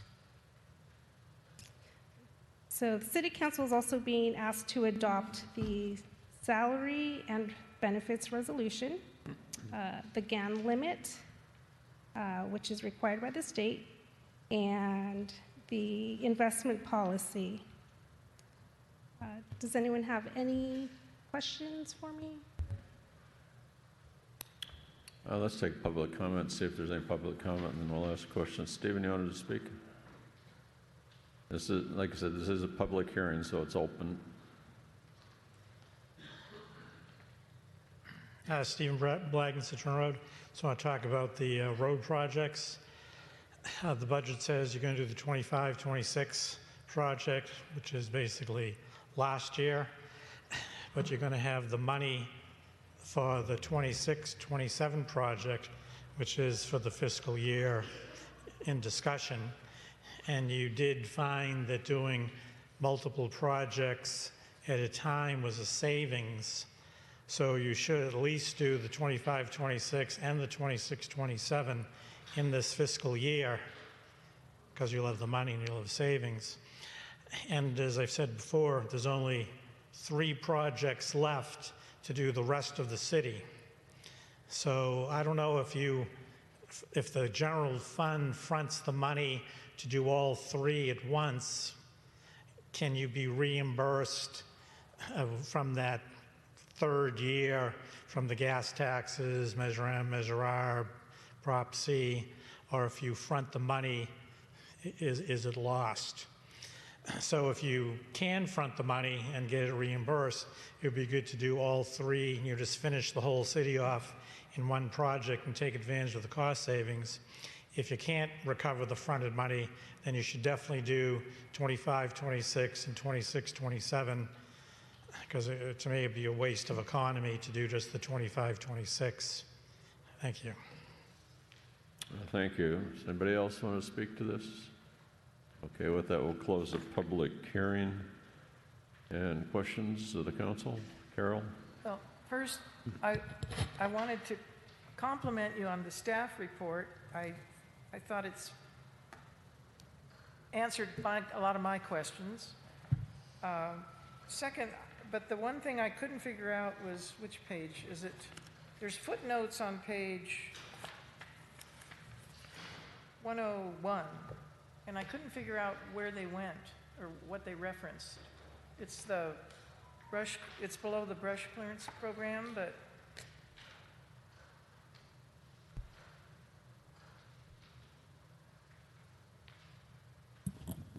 and I like footnotes. Which footnote are you referring to? Are you A through H? Oh, just all of them in general? Yeah, I couldn't find what asterisk. Oh, you know why? They cut it off. Oh. It's on my spreadsheet, but they didn't carry over, so I can just go through it. No, that's okay. Sure? I'll talk to you Okay, later. sure. Yeah. And then the other comment I have is, we look at, on page 99, we see vehicles for the 25-26 budget of $100,000, I guess. And then the May 28th meeting, well, that wasn't all vehicles. But anyway, it's my understanding that the money that was approved at the May 28th meeting is not going to be in the 26-27 year. It's going to come back to the 25-26 year. Is that correct? It will be in the actuals. So this, because the year's still open, I can't forecast anything. It's only what's been amended. Yeah. Right, so that meeting was on a Thursday. I had to have my document done by Thursday, otherwise I wouldn't have been able to No, I'm not write this complaining, I'm report. just Yeah. asking. No, I'm just clarifying that. So this does not, this doesn't reflect any invoices we've received for any purchases, and it does not reflect the amended budget, because then if I include that in there, it's going to look like we have an additional revenue, which is not, that's not true. We don't have additional revenue. Okay, thank you. Any other questions? Have a motion? Just briefly, what's the current JPIA budget payment for the insurance? You mentioned it's a 33% increase.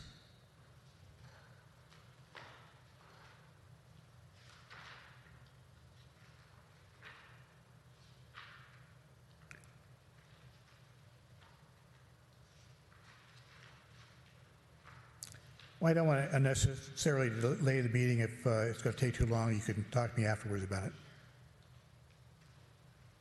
Okay, do I have a motion to approve the budget? A move to adopt Resolution 2026-10, 2026-11, 2026-12, and 2026-13. And do I have a second? Second. Carol? Yes. John? Yes. Norm? Yes. Greg? Yes. And Brian's a yes.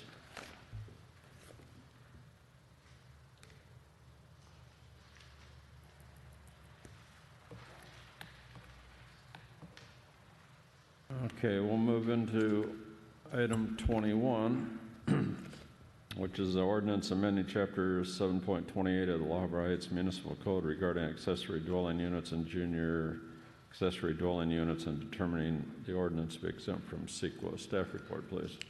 Thank you, Mayor and Council. This item before you is the reading of ordinance 2026-01, which will amend our ADU ordinance to put us back into compliance with state law. The Planning Commission reviewed this item at their meeting and voted to move it forward. City Council held a first reading in May 11th in 2026 at your City Council meeting there. The items before you tonight is a change to our ADU ordinance based off of changes in state law since we last adopted our ADU ordinance back in 2023 for that one. So it allows for ADUs by right through those process. There is a section in our code, it's Chapter 7.28 related to accessory dwelling units and junior accessory dwelling units.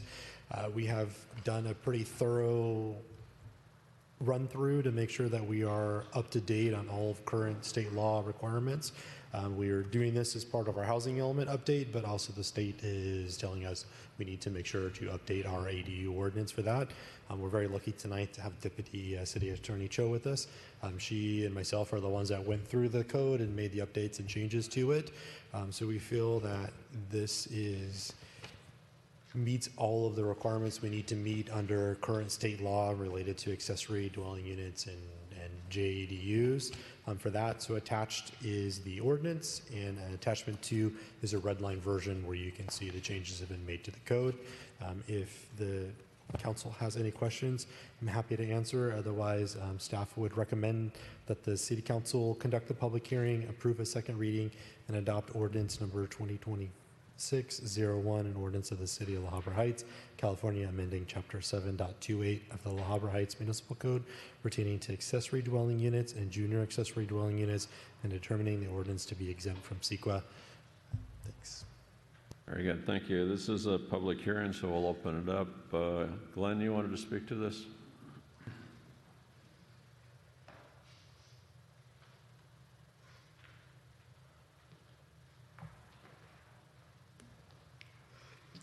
Thank you, Mr. Mayor. Glenn Shepard, 14XX Hacienda Road. Since 2016, the state has passed more than 550 laws dealing with your right to local planning. They're taking away your rights to local planning for the most part. You're forced to adopt this ordinance tonight. I hope you're adopting it figuratively with an unhappy face, all right? As I've said several times in the past, you should resist this usurpation of your local control. You should join other cities, not in legal fights, but in supporting some methodology, a proposition for perhaps, to take back local control. And if La Habra doesn't want to take back local control, that's their issue, but you should be able or should have the option of taking it back. I would encourage you to explore opportunities such as ourneighborhoodvoices.com. They have a proposition that's been bandied about, and it basically puts it out to the people to vote to stop this deluge, 550 plus laws that are just wiping out local discretion. With that, any questions?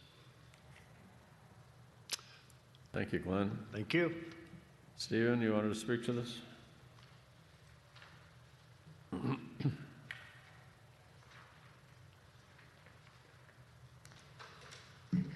Yes, I wanted to talk about the parking section, which I think is 72840D. I'm sorry, what is that, please? I think it's 72840D parking. The proposed language says 1 parking space is required for each ADU. The state language said parking for accessory dwelling units shall not exceed 1 parking space per ADU. Those have 2 totally different meanings. The city proposed language, 1 parking space is required, leaves open that you can have more than 1 parking space. You can have a driveway. You can have a parking area. The state language wants only a shall not exceed 1 space.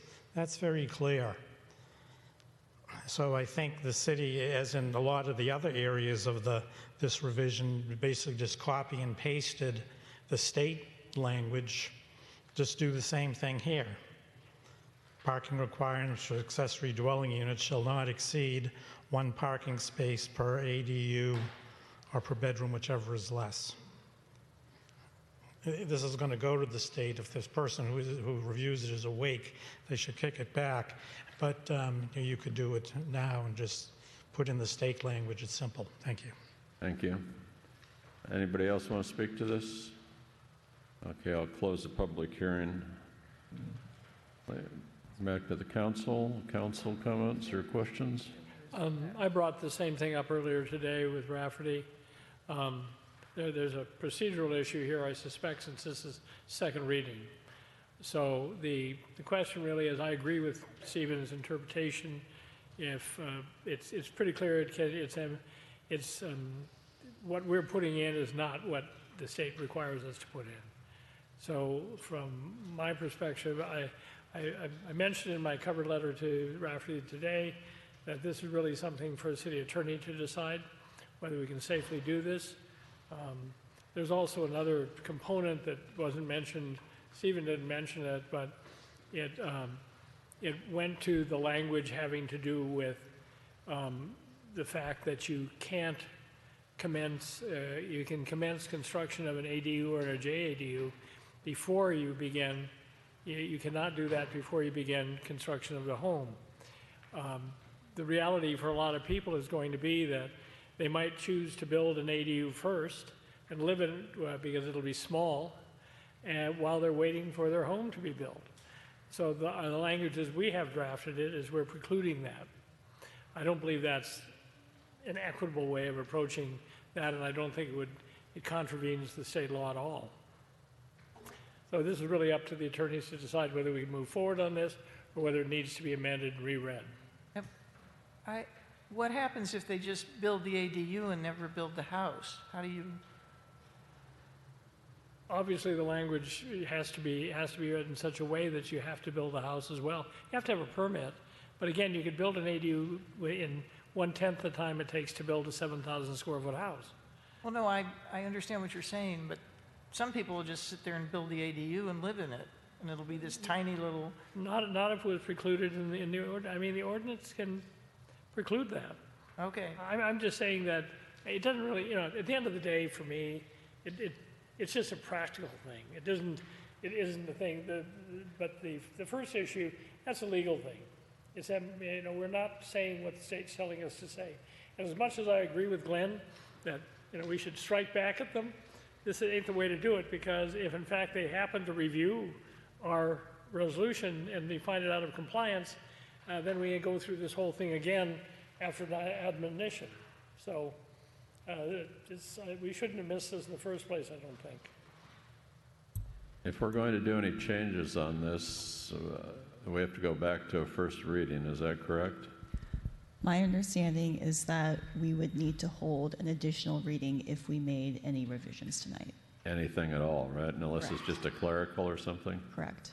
I also wanted to address the comments regarding the wording of this provision. So the state law essentially sets a maximum parking requirement of cities can set a maximum of 1 parking space required for an ADU or per bedroom, whichever is less. And so the language that we have drafted is essentially requiring that maximum amount of 1 parking space per ADU or per bedroom, whichever is less, if that makes sense. What does that mean, or per bedroom? If an ADU has more than 1 bedroom, then you would, for example, it has 2 bedrooms, then the maximum parking you can provide or require would be, you can require 2 parking spots. But it says whichever is less. Whichever is less. I'm sorry about that.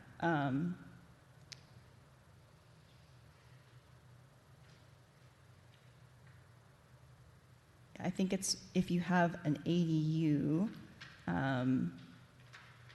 if you're adding an ADU, then it's a maximum of 1 parking spot.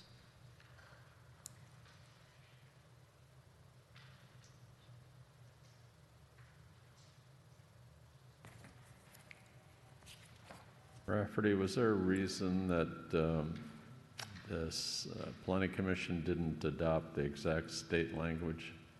there some discussion on that, or what was the? We had some back and forth at the Planning Commission level on a few of the items in here.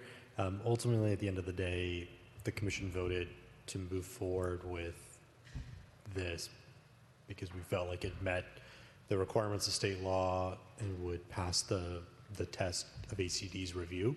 That was why we stuck with the language that was in it and moved it forward to keep us moving.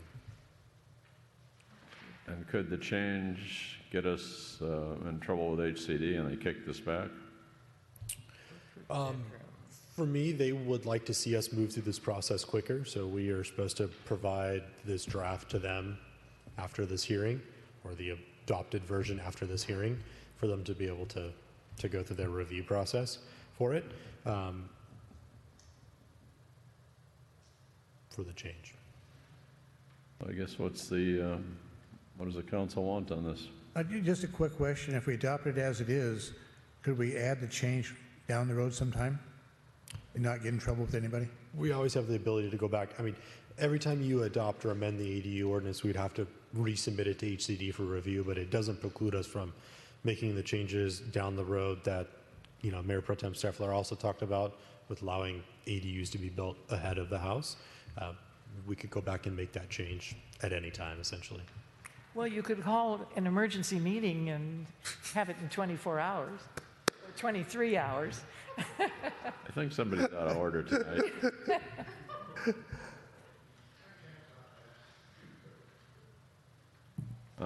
So what do we want to do with this? What's the consensus? We want to change it and come back, or just adopt it the way it is? Well, we could send it up the way it is with a note that we're going to change this one thing, couldn't we? We could. I think that's a red flag myself. Oh, okay. I'll move that we adopt ordinance 2025-01. Do I have a second?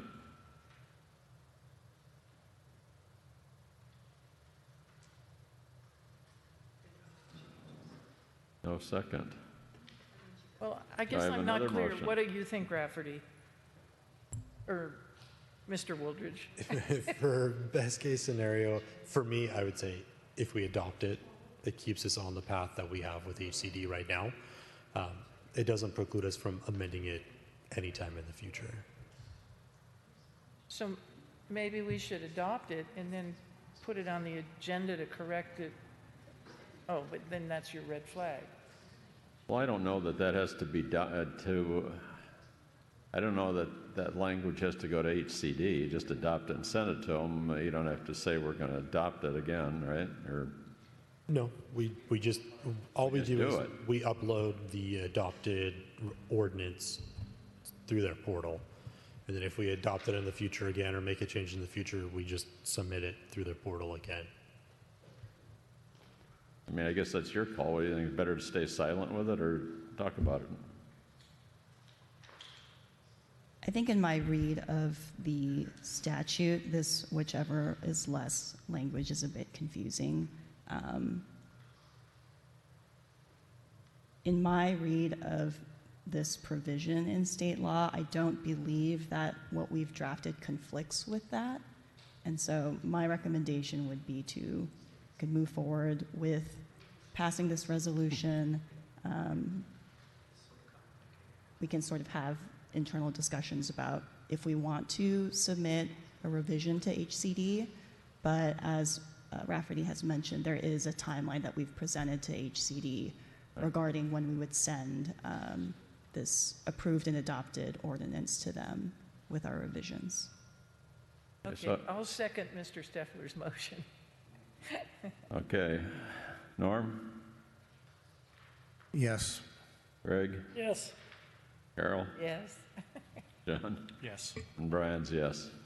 So that's finished. We can send it on up, and at a later date, I guess we can look at what Greg was talking about, the building of the ADU and also the parking thing. Okay.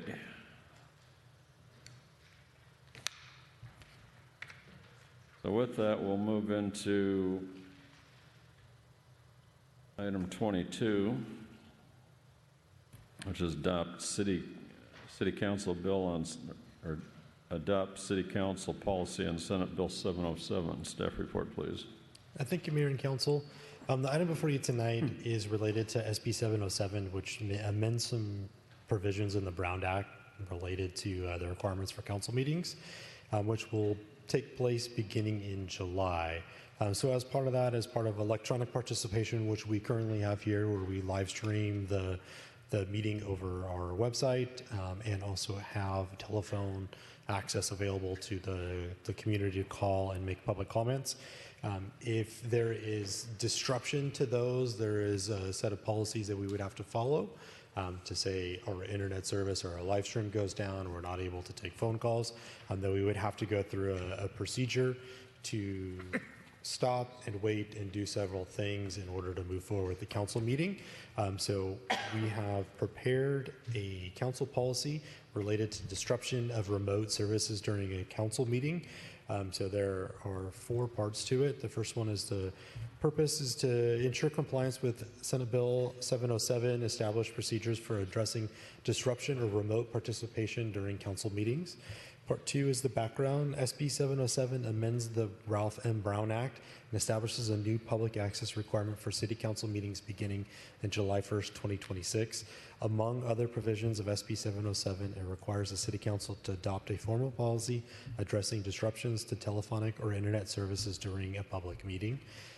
Section 3 is the policy. To comply with recent legislative amendments enacted by Senate Bill 707, this policy establishes a procedure to be followed in the event of disruption in 2-way remote participation, including but not limited to Zoom and or telephonically during a council meeting.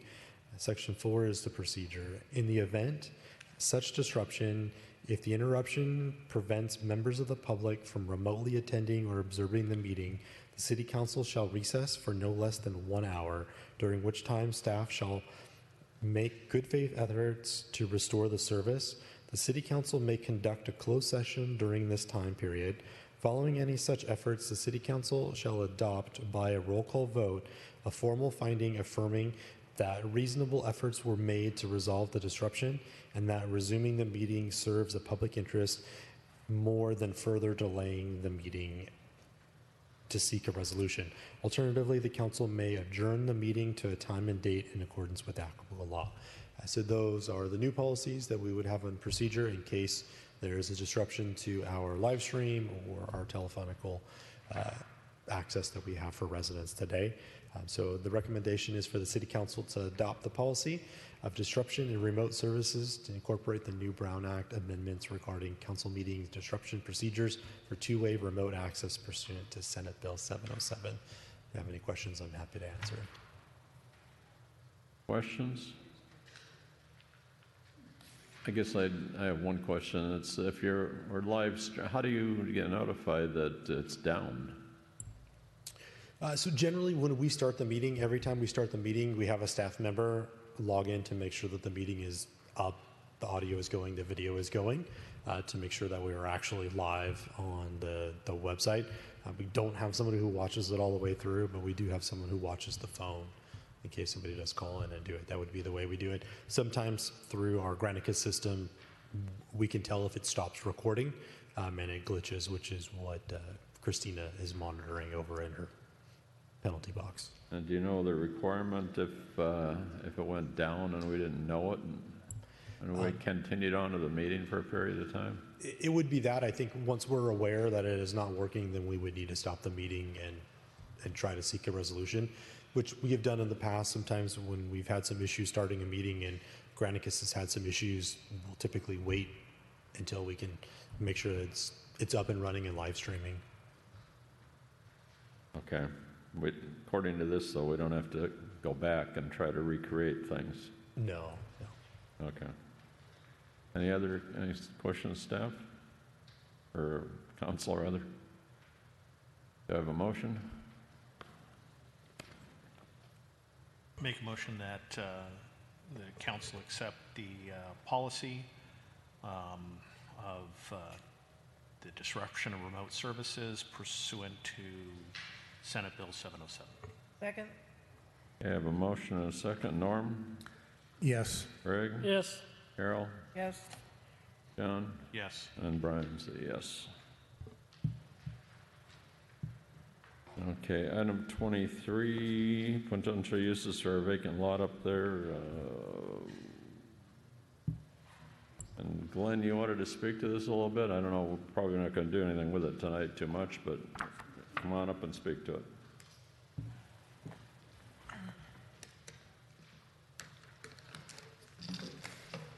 Mayor, Council. Briefly, I'm concerned about long-term maintenance costs, what you have to put in to maintain the property.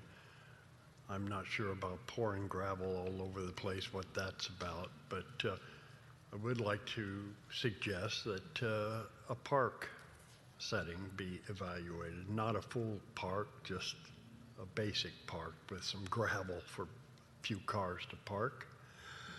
And like to suggest no housing on that property. Thank you very much. Any questions?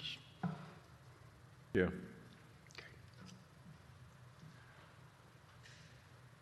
Okay, staff report, please.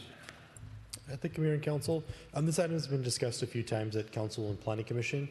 The Planning Commissioners have reviewed and looked at various different options for generating revenue or maintaining the site that has been come up related to gas station, RV storage, mini storage facility, nursery landscaper, storage yard, cell tower, horse stalls and riding arena, farmer market space, pumpkin patch, Christmas tree lot, or mixed-use senior housing project. Have all been ideas that have come up from the Planning Commission related to it. At their last meeting on May 26th, the Planning Commission continued to evaluate the potential uses and wanted to send the list to council to see if there was anything, there was direction from council related to some potential uses that we'd like to explore further, and then potentially have us go out and do some outreach with some of the people around the area as well to get some input to it. And also at one of the budget study sessions, council looked at potential beautification of the lot, doing something to improve the landscaping and in general improvement for less maintenance on the particular property. And there was a request to include a budget line item in there related to beautification of the park, which we did include in the budget for $100,000. There is also attachments here from Coleman Landscaping, a few proposals that gives various options to council if you wish to maybe just move forward in the beautification process and not so much looking at developing it. There's 3 options there that were provided as a way to have some idea of the cost of doing those things. The first is to remove the weeds and the volunteer trees and the castor bean from the property and the trees along the frontage and the south side property line, and there'd be $28,000. The other one would be to remove all the weeds, so do the brush clearance and level the property, install a crushed concrete base to prevent weed growing through it, and then install irrigation and plants along the frontage along Hacienda Road. That's roughly a little over $61,000. And the third proposal includes all of those things, removing the weeds and the trees and leveling the property with a crushed concrete base, and then also installing a chain link fence with privacy slats and irrigation and landscaping along Hacienda Road. That is roughly a little over $90,000. So it provides some cost estimates to what it would be to do various things related to beautification of the property. That's kind of staff's just recommend the council to review and discuss and provide some direction to staff and planning commission if there's a type of use you would like us to explore a little more or potentially move forward with some beautification projects at the property there at Western Hacienda. Question, what does the city spend per year to maintain the property? So we do have it built into our landscaping agreement that the landscapers, like twice a year, all of the city parcels are cleared. So it's not just Western Hacienda, it's the properties of the south of the park and also an area over off of East and Skyline. We clear a portion over there of the properties today. We do, like, it is growing again right now. We've had some late season rains. It's harder to narrow down the exact cost. We go out to bid when we do those additional services. It can be anywhere from like $10,000 to $30,000 a year that we spend to do the additional cleanings of the properties, depending on which properties need maintenance and how to do those maintenance. We're also looking at potentially maybe a piece of equipment that we could buy as an attachment to our skid steer that will allow us, staff, to go out and do some of that work and not have to go out and bid it out to contracts to clear the properties. Yeah, I appreciate it. I've asked this question before, of course, but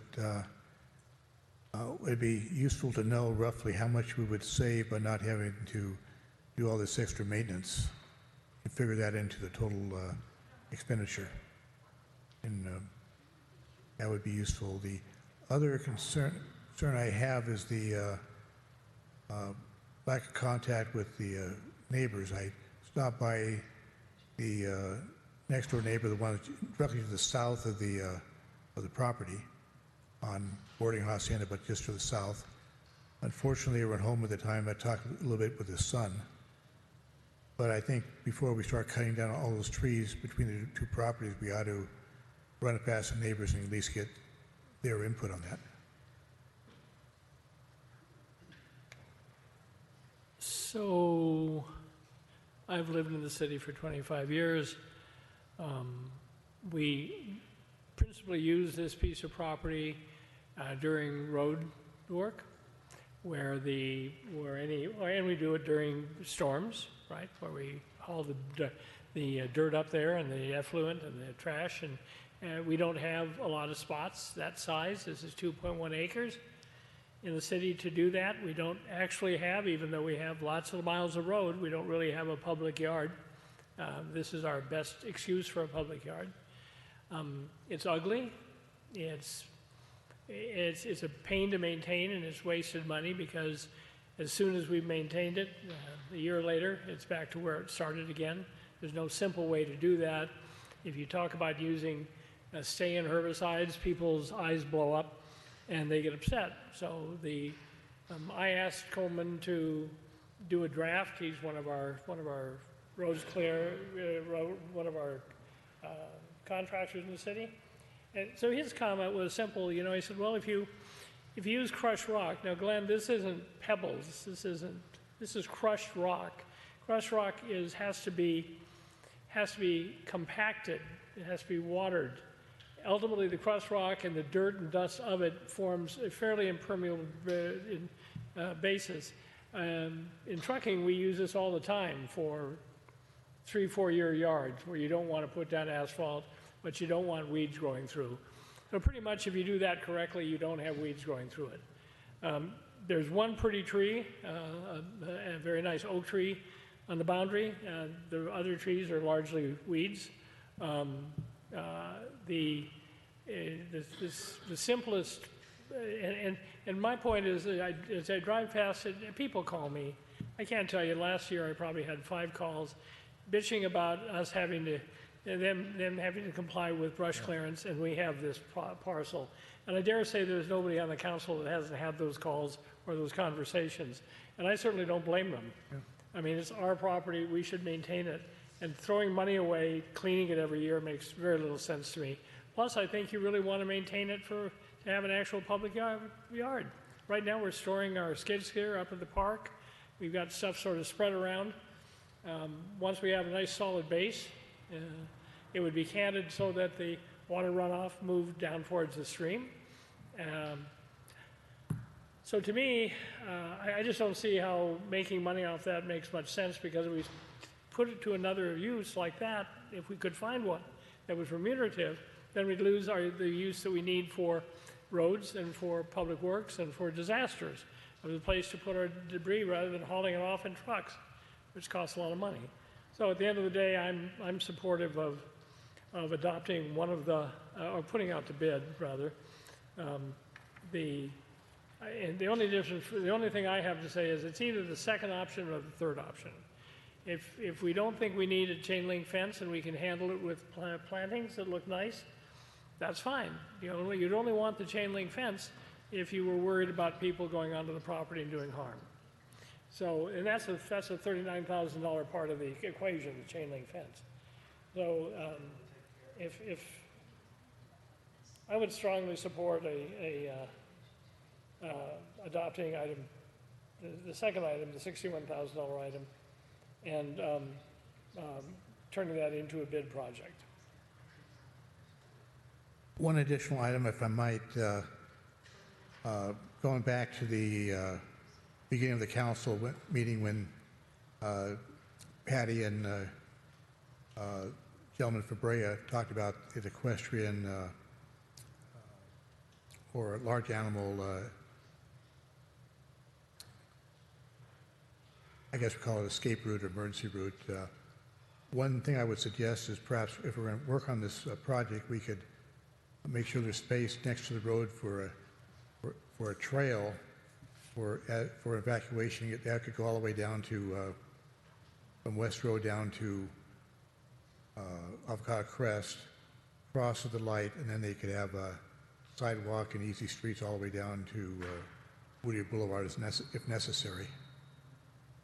So just another suggestion, something that wouldn't cost much more than the actual project, is kind of laying it out a little bit. Could be done, but wouldn't the horses be trailed? They'd be in a trailer, right? They're not going to ride the horses out. It depends. We don't know how what's going to happen if they can get out by trailers, trailers or not. I'm just suggesting while we're doing the project, we might as well put a little trail in there also, especially since of an emergency evacuation also are they could be used for people who would like to walk along the trail and kind of walk to the park. They could walk up there, zag to West Road to El Travicio, then enter the park from that direction. If it's something it would kind of flow with the same project we're doing though. One thing, Ray, you wanted to speak to this item? Because you had it before the Planning Commission, so come on up and speak.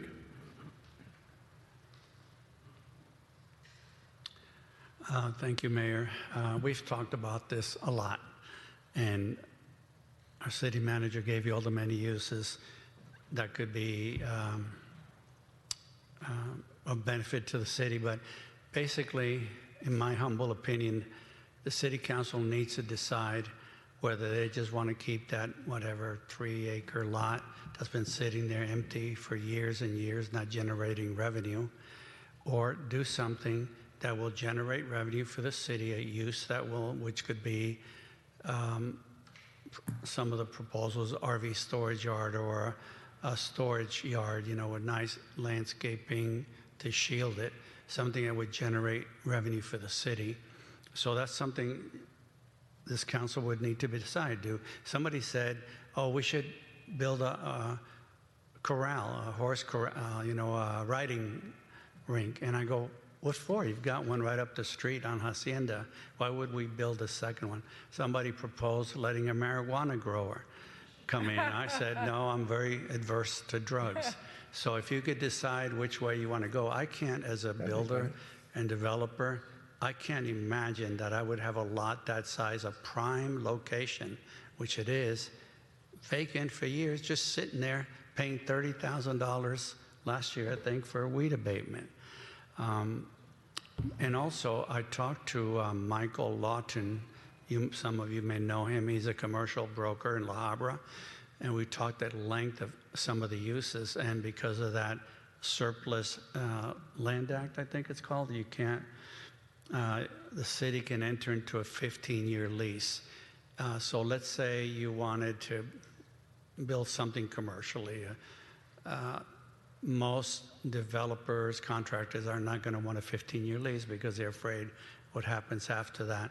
But he did say you could build into the contract some extensions so that 15-year lease limit obstacle can be overcome. He says they do it all the time. So just if you could decide, do you want to get some revenue for the city? Maybe you can buy a street sweeper and, sweep our streets once in a while. That's just, one thing that could be done. Thank you. I don't Well, I've asked the city attorney that, but I don't believe that's true on the Surplus Land Act, that we lease it for 15 years, that's it. If you put extensions in there, it's the same as a sale, but correct me if I'm wrong. From what I know of the Surplus Land Act, 15 years is the maximum, so that would be a base lease plus any extensions.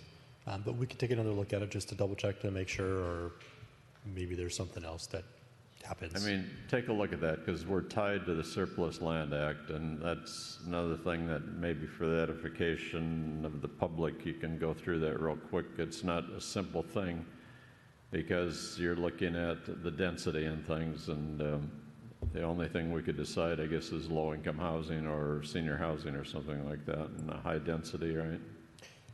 It forces us to put it out through a process through HCD, which basically would put it out to affordable housing developers to look at for potential purchase first. Any sale of the property would have to go through that HCD review, and they're typically looking for you to develop housing. Obviously, that site has access to water, sewer, power, gas.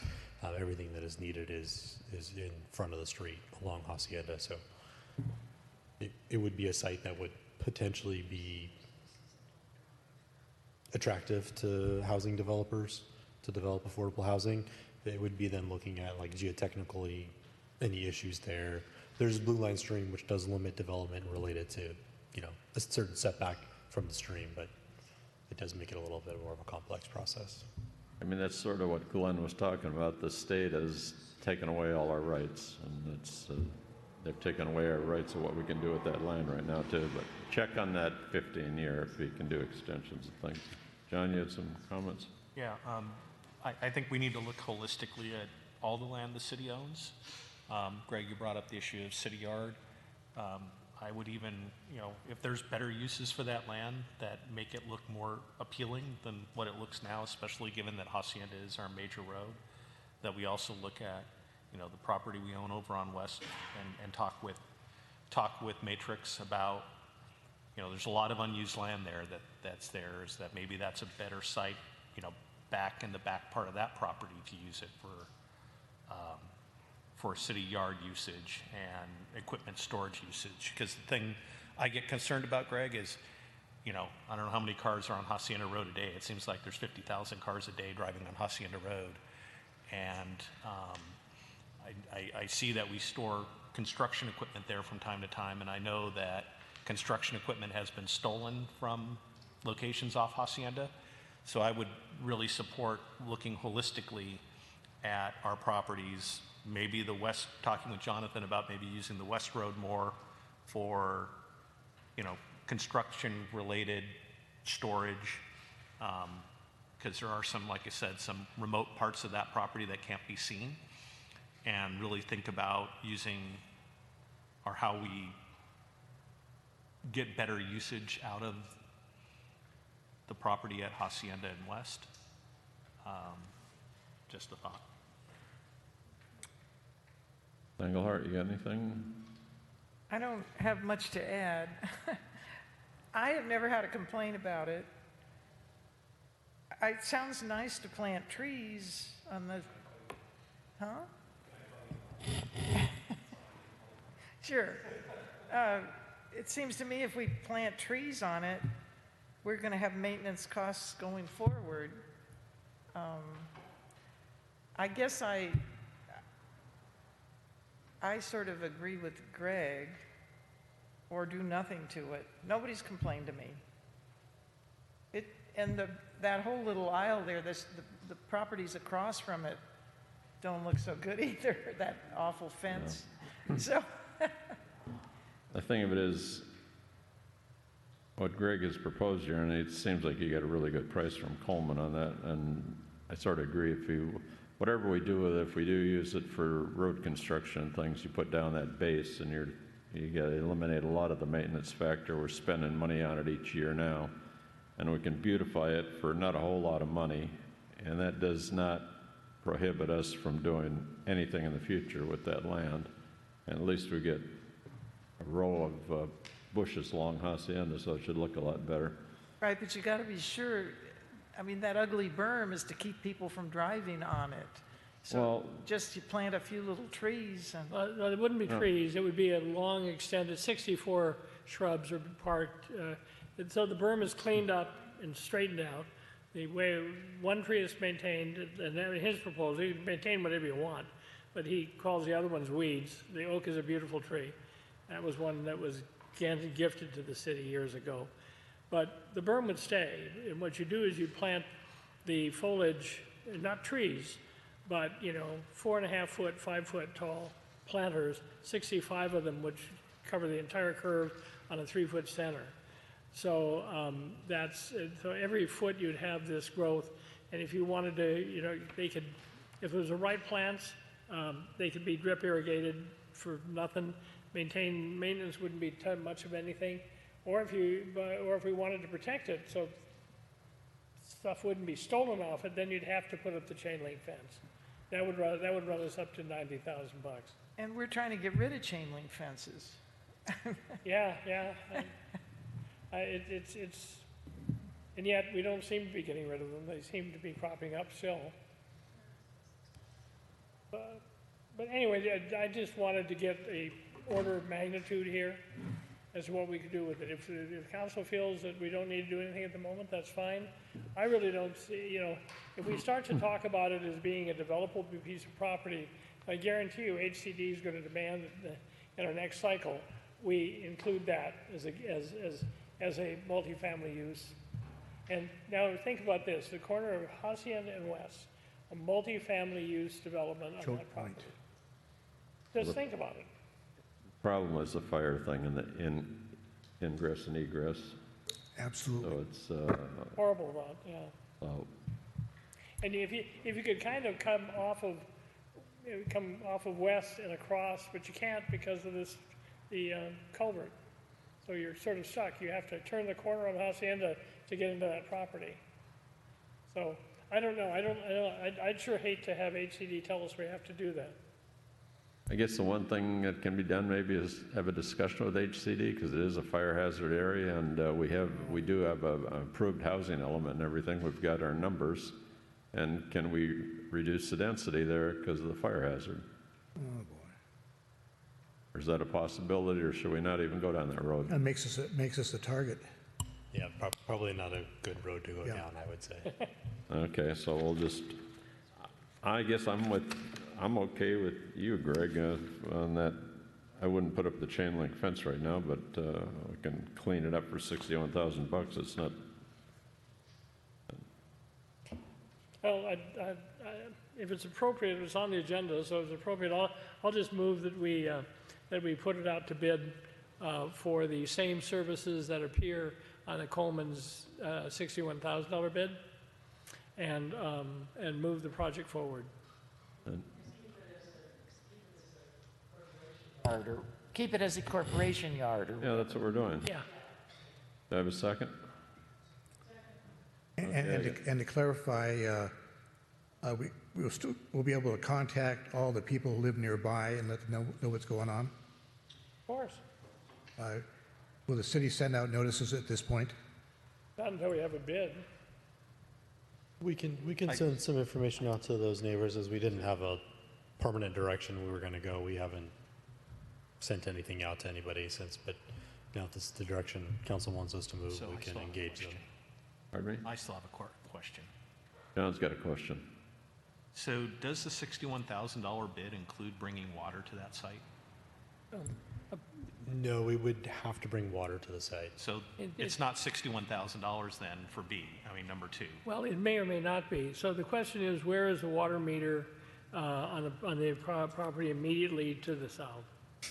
Yeah, we'd have to engage. So you're saying steal the water from the property? No, I'm saying that's where the connection is. If they have water service on that property, obviously.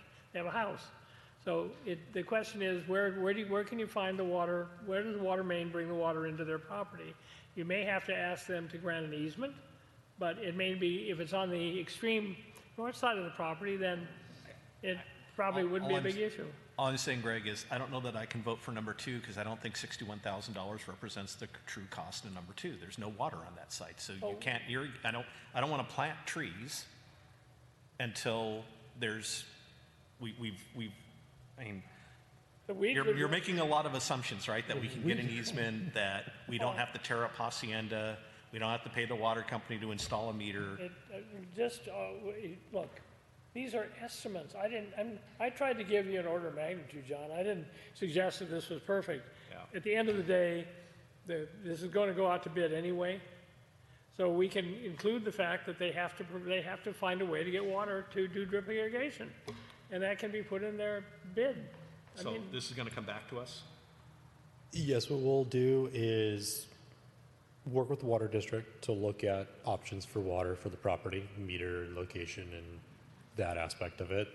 And we could bid the project out at option 2, work, and then bring all of it back to council once we have an idea of what the cost of installing a meter and the proposals for doing the work. I just want to, like I said, I just want to see the whole cost before I make a decision. I was under the assumption we could bid, or we'd see. Well, And this is just a preliminary. including the cost of putting water on that. It has to go out to bid, so I just didn't see that on here. okay. Let me modify my motion. So the motion is modified as instruct staff to create a bid process which includes a way to resolve the provision of water to that property. Once they have determined what the bid form looks like and the availability of water on the property, they bring it back to council. And council will then give them further direction as to when the bid issues and what it should look like. At that point in time, we should be close to having some idea of what the cost will be.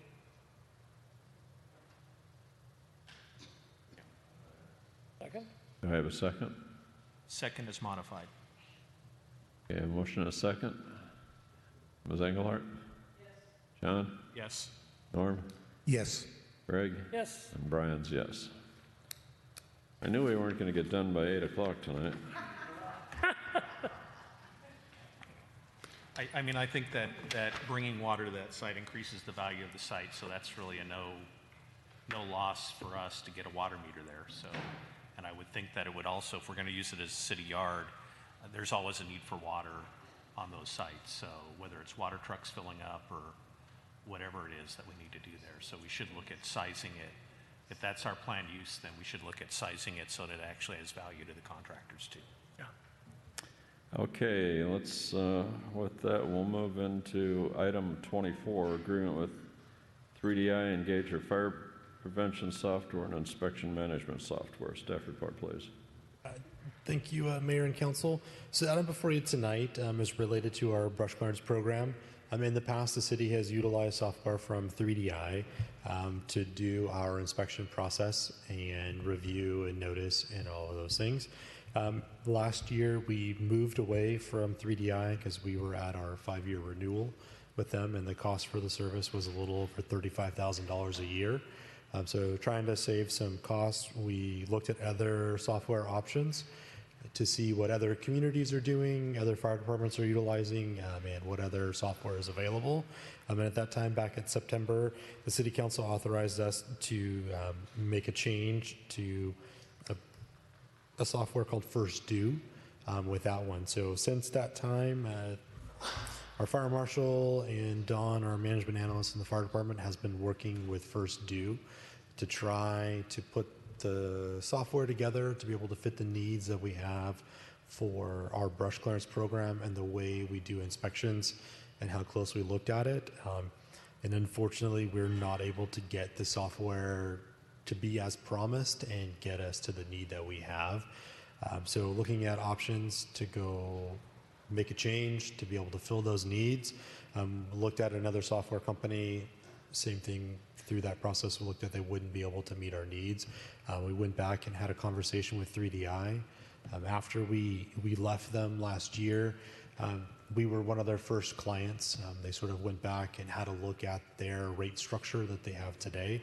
And they sort of realized like we were paying as much as larger agencies were paying for the same software. And they realized that that probably was not the best case scenario. So we had some meetings with them and went back and forth a few times, and they have reduced the cost of services, which is ultimately the best case scenario we were looking for as far as the cost of the brush clearance software. So it went from being a little over $35,000 a year to the first year being $12,350, and then it will climb over the 5 years up to $15,619. So a significant change from what the cost of this software has been previously for us. The one nice thing is if we do get authorization to go back to 3DI, they're able to sort of turn us back on really quickly and have us back up and running now, essentially. They basically told us this agreement would begin in July, so July 1st, but they would turn us on now and we could have the remainder of this month at no cost. And it would be able to allow our inspectors to be able to actually go out and utilize the software the way it has been working the best, to be able to get notices out, do inspections, track inspections, which we just were not able to get the other one to be able to do the things that we need through that process. So that is our recommendation, is the City Council authorize City Manager to enter into an agreement for 5 years with 3DI Engage for fire prevention and inspection management software, including inspection module in an amount not to exceed $70,504 over the 5-year term for it. So if you have any questions, myself or the chief are happy to answer them for you. Council have any questions? Ms. Engelhardt? No, but, and I don't know when we're going to do it, but at some point, we need to go through all our contracts and see if we're getting the best values. I mean, this one, and I can speak to this a little bit because I was here when we initiated it, and I don't know how many years ago, it was a long time ago. Then we got the tablets, the handheld and everything. It was, we were on the cutting edge of this stuff. And this company, at the time, they had Hayward up in the Bay Area and us, and it was a really small company. I was worried at the time that, they wouldn't hang in there, right? Well, they hung in there, but then they obviously got big and all that, and they started charging us like we're a big community. And so now they've gone back and renegotiated the fees with the company and got it down to a reasonable figure. So it's what we're faced with, I guess. Again, we should somehow put on the to-do list a review of all our contracts. But that's for another day, I guess. Do I have a motion on this one? Move approval. Second. Okay, I got a motion and a second. Norm? Yes. Greg? Yes. John? Yes. Carol? Yes. And Brian's yes.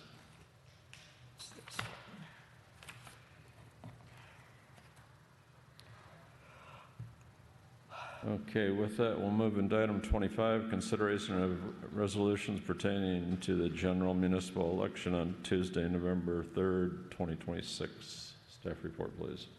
Thank you, Mayor and Council. It is that time again for election season. So we will have 3 seats up for re-election. So the resolutions you have attached do a couple of things. They call for the election for November 3rd, 2026. They also have a request for us to consolidate with the county's election and have the county do the election canvassing for the city.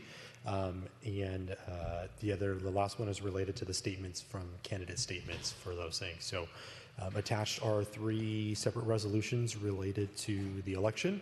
It is staff's recommendation that City Council adopt resolutions 2026-14, 2026-15, and 2026-16 related to the calling of the November 3rd, 2026 City Council election.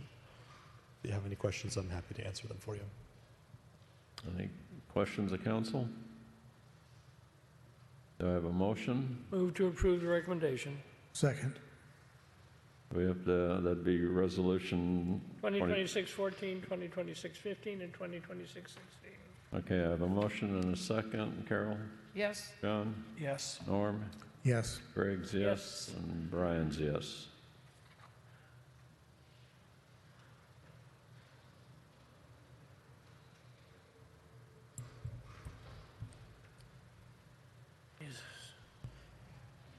our next item, we skipped 2020, item number 26 related to the Planning Commission request. We pulled Yeah, that one we're up going to earlier. 27.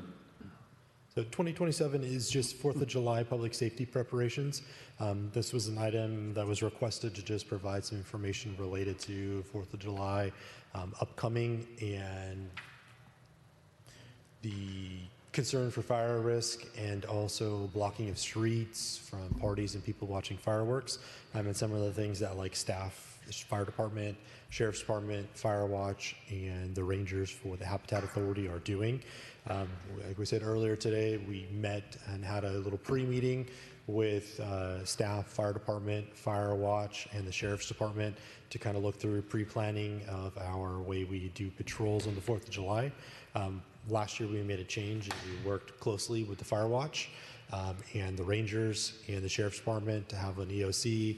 We had that here and we were able to filter information back and forth effectively between all of the groups and organizations, and it worked really, really well. So we're looking to do that again this year and expand on it a little more. Obviously, 4th of July this year will be a Saturday, so our sheriff, Deputy Sarah, will actually be here a little bit earlier in the day, so he can sort of watch as people are having festivities to make sure that streets aren't getting blocked, that emergency personnel still have to be able to get through on our narrow roads, and we are augmenting our staffing. So fire department will have additional staffing, additional captains to run 2 engines and potentially the brush patrol as well for themselves. We have our deputy is augmenting his schedule to be here. He's also actively recruiting another deputy to come and work shift for us from like 2 to midnight. We are working to have our community services officer here as well. Fire Watch is actively recruiting volunteers for their patrol process, and the Rangers will also be out patrolling the habitat areas as well on the 4th of July. Like we talked about earlier, Fire Watch has a meeting tomorrow night at 6:30 here in this room. If anybody is interested, you don't necessarily have to be a Fire Watch member. Please attend. We can learn a little more about it, and then we can get you included if you'd like to help out with that one. If you have any questions about 4th of July and our preparations, we're happy to answer those questions. What time is the meeting tomorrow? 6:30. Thank you. Questions of staff on the 4th of July? No, but it's a Saturday, so it should be big trouble, right? Well, we have a lot of people out, so we'll eliminate all those issues, right? And Powder Canyon's going to be closed. A few things I think the council should know. Rafferty, we are actively asking the sheriff's department to bring additional personnel into the city. So city manager is working with the sheriff's department to get people here on overtime. I think what I heard the city deputy say today is that he's probably going to go out countywide with that request to try to get at least one additional sworn here. And Rafferty, you're working with our community service officer to make sure that we have someone here to write parking tickets. So if people are blocking the road or parked on the road, we'll issue tickets, and if we can't get the vehicles moved that are actively blocking fire engines, those will be towed. So just make sure that if you are having parties, I also have asked the city manager to accommodate anyone that's having a party for parking at the park. I think normally we have a permit process for that, but in this case here, if you are planning to have a party on the 4th of July and you need additional parking, please reach out to the city manager. He will waive whatever costs or fees there are to make sure that you have plenty of parking at the park where it's safe and not blocking our fire department's access to get to where they need to get to on the 4th. Anything I missed, Rafferty, from today's meeting? Yeah, I think you covered most of it. Do we need to do anything with this one? Okay, so it's just receive and file. Item 28, that's authorization to purchase a replacement fire vehicle. Staff report, please. Thank you, Mayor and Council. On May 28th, we had a council meeting where we were authorized to purchase 3 replacement vehicles for the fire department due to inoperability of those vehicles. The 3 that we replaced was a 2010 Chevy Silverado, which is now inoperable, which is the Deputy Chief's command vehicle. The other one is the 2021 Ford Brush Patrol, which had been in the shop. We have just had the diagnosis of a cracked cylinder head on that one. And then the 2008 Ford Edge, which was the fire inspector's vehicle, which was disposed of earlier this year due to inoperability of the engine. At that time, the vehicles we were looking to replace, we found used vehicles to try to find. One was a 2021 Dodge Durango for the fire inspector. The other was a 2026 Dodge Durango for the deputy chief command vehicle. And the other one is the 2009 Quick Attack Brush Patrol vehicle. Since that meeting, staff has successfully purchased a 2021 Dodge Durango inspector vehicle for $28,500, so a little less than what the advertised price of the vehicle was for. Also, the 2009 Brush Patrol vehicle was listed for $135,000. We were able to purchase the vehicle for $125,000. Unfortunately, the 2026 Dodge Durango that was identified as the deputy chief's vehicle was no longer available, or they were looking for more than the advertised price.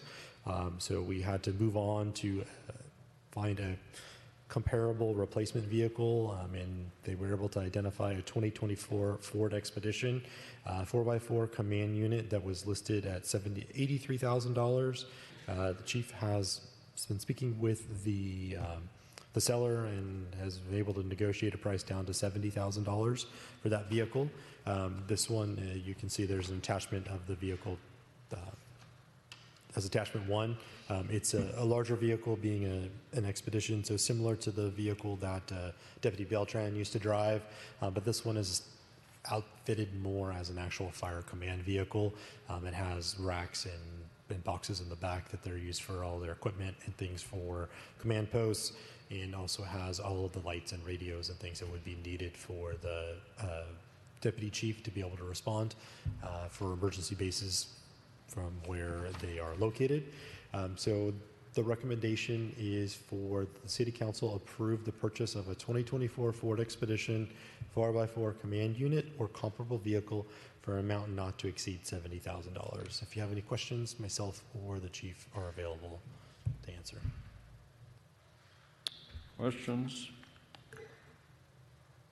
We probably no way to answer the question, but I'm kind of curious as to why the previous owner wants to sell it. There's about 16,000 miles on it or something like that. So, yes, the intent was to purchase the 2026. Oh, yes. But it became very tenuous. The seller was reluctant to release it at the advertised price. He kept going up, and when I finally conceded and gave him his asking price, he still said that he had other offers to consider. So we had to move on. And that's when I found the 2024 Ford Expedition, which coincidentally, it's a better option for us because it's the other one that doesn't have the enhanced radio and siren programs that the Ford Expedition has. It's a bigger command unit, and it has the pull-out doors and also a harness receptacle. And about 16,000 miles on it. You know, Yes. Wait for It's a very much two-year for 2 vehicle, years. and it'll come with whatever warranties left on the vehicle that extends into 2027. I'm just kind of curious why the owner of that vehicle is selling it. Why the owner of this vehicle? Yeah, the one we're buying, why they're selling it when it's only 2 years old and So, 16,000. as I stated last time, a lot of your volunteer fire departments are now non-existent. There are 17 that shuttered in the month of May alone. So all these vehicles are becoming available because of that. The city has an inventory of these vehicles, and now the city of that's in Alabama has opted to go to a service vehicle that's a pickup truck. That's why they're selling this vehicle. So in essence, we're kind of in a good location at this point to grab something pretty good deal. Absolutely, I yes. was actually curious, so this is kind of the time. Thank you. Where is it coming from? The others listed the states. This one's located in Alabama. Well, maybe we should get a pickup truck. They're getting a pickup truck.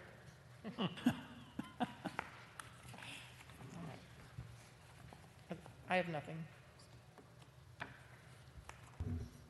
The only comment I have is on the brush patrol. When we get that unit, I guess, Ed, I'd like you to do some research on the engine, because those Fords are finicky and they have to be treated correctly, meaning you don't let the engine idle for long periods of time. It builds up soot in the EGR system and things.